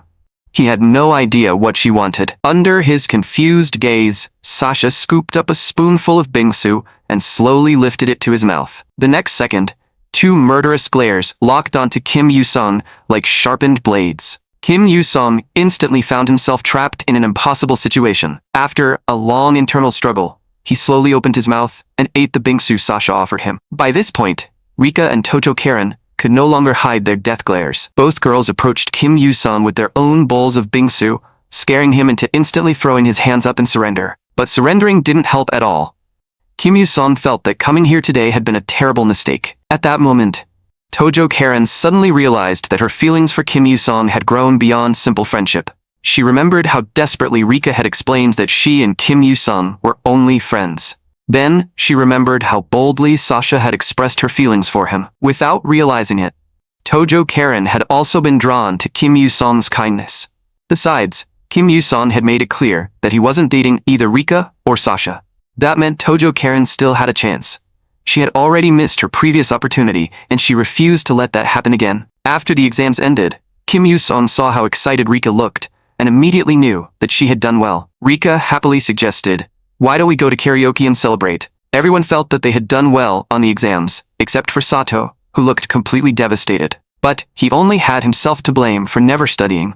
Then Sato told Kim Yu-sung about a strange rumor he had recently heard. According to the rumor, the Russian Red Mafia had fought someone in the streets a few days earlier and actually lost. Cold sweat instantly covered Kim Yu-sung's face. He nervously asked, "Were there any witnesses?" Seeing his reaction, Sato burst out laughing. "Come on, the mafia only exists in movies, doesn't it?" Kim Yu-sung. Sasha's voice suddenly came from behind him, making him jump. "I heard we're going to karaoke. I'll show you what the voice of an angel sounds like." With the exams finally over, everyone felt completely relaxed as they walked down the street, happily humming songs. Sato asked if anyone was hungry, and only then did Rika realize that it was already lunchtime. Rika pointed ahead. "There's a craft burger joint over there. Why don't we eat there?" But just then, a speeding motorcycle tore past Rika. The rider even turned around and shouted arrogantly, "Watch where you're walking." The next second, Rika realized that her wallet was gone. The rider had been a drive-by snatcher. "That bastard. Rika, hold my bag." Under Rika's shocked gaze, Kim Yu-sung launched himself forward and sprinted after the motorcycle. Then he looked back and shouted, "You guys go to the restaurant first. I'll meet you there later." Meanwhile, inside a secluded alley, two petty thugs were examining the loot they had just stolen. Suddenly, the sound of pounding footsteps behind them caught their attention. Kim Yu-sung was charging toward them like a wild beast. Terrified by the sight, the two men scrambled onto their motorcycle. They twisted the throttle all the way and finally felt slightly relieved. After all, no human could possibly outrun a motorcycle. But when the red-haired thief looked back to see if they'd lost Kim Yu-sung, Kim's figure rapidly grew larger in his eyes. "You bastard, give me the wallet back." Kim Yu-sung grabbed the motorcycle and lifted the entire vehicle into the air, leaving its rear wheel spinning wildly. The red-haired thief immediately begged for mercy and admitted that he was wrong, his entire body trembling in fear. At that moment, Kim Yu-sung looked like a terrifying demon god in the red-haired thief's eyes. The thief immediately handed over the wallet with the utmost respect. While Kim Yu-sung checked the wallet, the red-haired thief jumped onto the motorcycle and sped away. Kim Yu-sung didn't bother chasing him.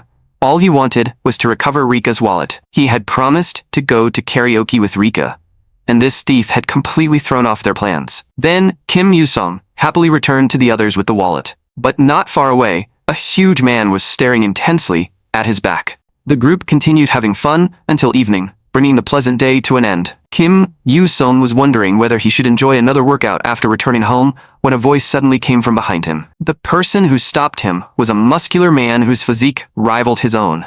Under Kim Yu-sung's confused gaze, the man suddenly dropped to his knees. "Please accept me as your disciple." His words immediately startled Kim Yu-sung. As more people gathered around them, Kim Yu-sung became increasingly uncomfortable. Most importantly, he didn't even know this man. "My name is Kaz. Please accept me." Kim Yu-sung quickly told him to stand up because far too many people were watching. Then, Kim Yu-sung hurriedly pulled Kaz away from the crowd. Kaz stood an entire head taller than him. Yet somehow, this enormous man claimed that he was only 17 years old. Kaz continued, "I'm also the leader of the 100 Demon Night Parade biker gang.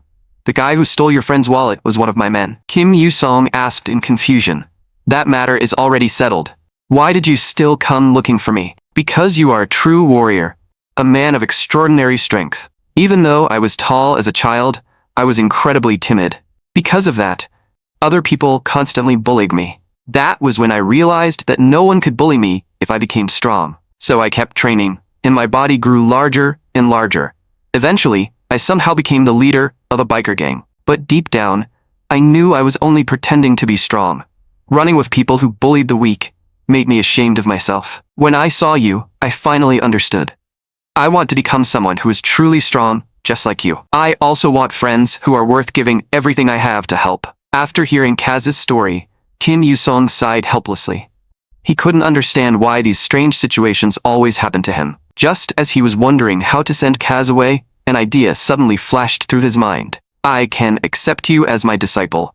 But there's one condition. If you can follow my daily routine for 3 straight days, I'll officially accept you." Kim Yu-sung smiled wickedly to himself. He was determined to make Kaz quit on his own. And so, Kim Yu-sung began training with his would-be disciple. But Kaz's stamina was surprisingly terrible. At this rate, he might give up before long. After finishing the run, Kim Yu-sung had Kaz try doing pull-ups. Seeing the determined look on Kaz's face, Kim Yu-song thought he was finally about to unleash his hidden potential. But after completing only one pull-up, Kaz's hands began trembling uncontrollably. Then he fell straight off the bar. Kim Yu-song immediately told him to give up, since these were only the most basic exercises. But Kaz suddenly clung to Kim Yu-sung's leg and burst into tears. "Didn't you promise me a 3-day trial period? If I were already that capable, why would I need to become your disciple?" Watching a man even bulkier than himself sob like this made Kim Yu-sung deeply uncomfortable. So Kim Yu-sung personally demonstrated the proper form and explained the key points of the exercise. To his surprise, Kaz actually managed to keep going. At first, he could only complete one pull-up, but his number of repetitions gradually increased. Kaz's determination was genuinely impressive.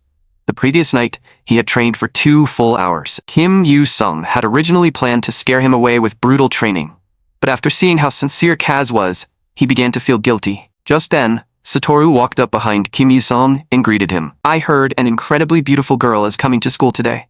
Have you heard about it?" Kim Yu-sung shook his head. Satoru continued, "Then you at least know about the 3 beauties of our academy, right? The first is Student Council President Kumiko. The second is Yukika, the captain of the Kendo Club. And the third is Minato Nao, the actress who's become incredibly popular lately." Kim Yu-sung looked confused. "Isn't she extremely famous? How does she even have time to attend our school?" "Don't worry about those details. Even you didn't expect an actress as busy as Minato Nao to make time for school, did you?" Seeing Kim Yu-sung's indifferent reaction, Satoru immediately became angry. "I'm a VIP member of her fan club. I refuse to tolerate that dismissive attitude toward her." But Kim Yu-sung had no interest in the actress, so he simply turned around and walked away. The scene shifted to the gym. Kim Yu-sung brought Kaz inside. He introduced Kaz to Nakayama and asked if the young man could train there for a 3-day trial. Nakayama readily agreed. "Of course. I'll do it for you. Besides, with a build like that, this guy has to be impressive." But Kim Yu-sung felt that Nakayama's expectations were far too high. Sure enough, the moment Kaz started running, he complained that the treadmill was moving too fast. Kim Yu-sung told him to press the stop button, but when Kaz pressed it, the treadmill suddenly slowed down, causing him to fall face first onto the belt. Seeing this, Nakayama felt that Kaz's huge muscular body had been completely wasted on him. When Kaz noticed that Nakayama looked ready to throw him out, he immediately did a sliding kneel and stopped in front of the gym owner.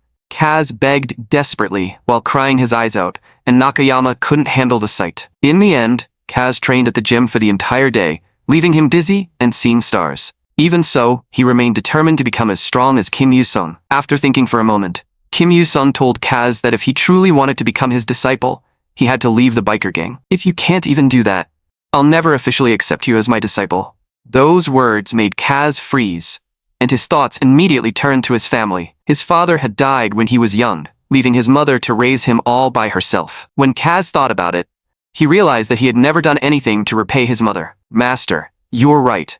Starting today, I'll step down as the leader of the 100 Demon Night Parade. But before I leave, I'll personally clean every piece of trash out of the gang." Kim Yu-sung patted him on the shoulder with approval. "Then make sure you keep giving everything you have during training." The next day, when Kim Yu-sung arrived at the gym, Kaz was already drenched in sweat from training. Nakayama looked pleased as he told Kim Yu-sung, "This guy has some serious determination." Even while speaking to Kim Yu-sung, he continued reminding Kaz to control his breathing. "He has some strength and plenty of guts too." Kim Yu-sung watched Kaz with an approving smile. This was exactly what he had expected. By the time the training session ended and they left the gym, Kaz's legs had completely stopped obeying him. Kim Yu-sung laughed and warned him that tomorrow was the final day of his trial, so the training would be even more brutal, and he'd better be ready. Then Kim Yu-sung unzipped his backpack. "I made you something to eat." Kaz had never expected a man as powerful as his master to know how to cook. "I made some extra. Take it home and share it with your mother." Tears immediately welled up in Kaz's eyes. He even dropped to his knees to thank Kim Yu-sung. Caught off guard, Kim Yu-sung hurriedly told him to stand up. Kaz firmly promised that he would endure every last part of tomorrow's training. As Kaz walked home, he knew he had found both a good big brother and a good master. Big brother. Suddenly, 2 badly injured men appeared in front of him. One moment earlier, Kaz had been hoping that no one from his old biker gang would come looking for him. The very next moment, trouble arrived. Before long, the next day came. Kim Yu-sung glanced at the clock on the wall. Kaz was late. Could he really be planning to quit on the final day? That didn't seem possible. Even if Kaz couldn't come, he should have called to explain. The entire day passed, but Kaz never showed up. Kim Yu-sung could only let the matter go. Apparently, taking on a disciple was over, and he could return to his peaceful life. Just then, a man stopped Kim Yu-sung and asked, "Excuse me, are you Big Brother Kaz's master? Something urgent came up today, so he sent me to tell you." Kim Yu-sung immediately realized that something must have happened to Kaz. When the man tried to leave, Kim Yu-sung quickly stopped him and demanded to know what had happened. The man's face was covered in injuries, giving Kim Yu-sung a very bad feeling. Meanwhile, the screech of brakes echoed outside an isolated warehouse. He finally showed up. The speaker was Mao, leader of the Demon Riders. Kaz stepped out of the vehicle with a club in his hand. "I heard you captured my men." "You mean your former men, don't you? I seem to remember that you already stepped down as their leader. We should thank you for leaving. Otherwise, taking them down would never have been this easy." The captured gang members apologized to Kaz. After all, they were the ones who had lured him into this trap. Furious, Kaz immediately charged forward. However, a blonde-haired man suddenly blocked his path. It was the former leader, Mido. "You damned traitor." Kaz tried to strike, only to realize that the muscle soreness from his training hadn't recovered at all. "Stop!" A powerful shout immediately drew everyone's attention. The warehouse doors slowly opened, revealing Kim Yu-sung standing in the entrance. The moment Kim Yu-sung heard that Kaz was in danger, he rushed over. When he saw the former leader, Mido, working with Mao, leader of the Demon Riders, Kim Yu-sung immediately realized that this had to be a trap designed specifically for Kaz. They knew that even though Kaz had stepped down as leader, he would never abandon his former men, and their lives were in danger. Mao clearly didn't recognize Kim Yu-sung. He asked how Kim Yu-sung was connected to Kaz, but then suddenly pointed at him. "Wait, are you that legendary fighter everyone in the biker gangs has been talking about?" Kim Yu-sung looked confused because he had no idea who Mao was talking about. However, the situation was urgent. If they wanted to believe he was that person, Kim Yu-sung decided to play along. Perhaps because they had the advantage in numbers, Mao and his men didn't seem particularly afraid of him. Mao even invited Kim Yu-sung to join the Demon Riders and become his right-hand man. Kim Yu-sung could only sigh. After all, Sasha's father had once made him a similar offer. Mido, who had been fighting Kaz, was equally stunned by this unexpected turn of events. Kaz had already stepped down, so why had another man suddenly appeared to challenge them for the top position? When Kim Yu-sung still didn't answer, Mao demanded, "What are you hesitating for?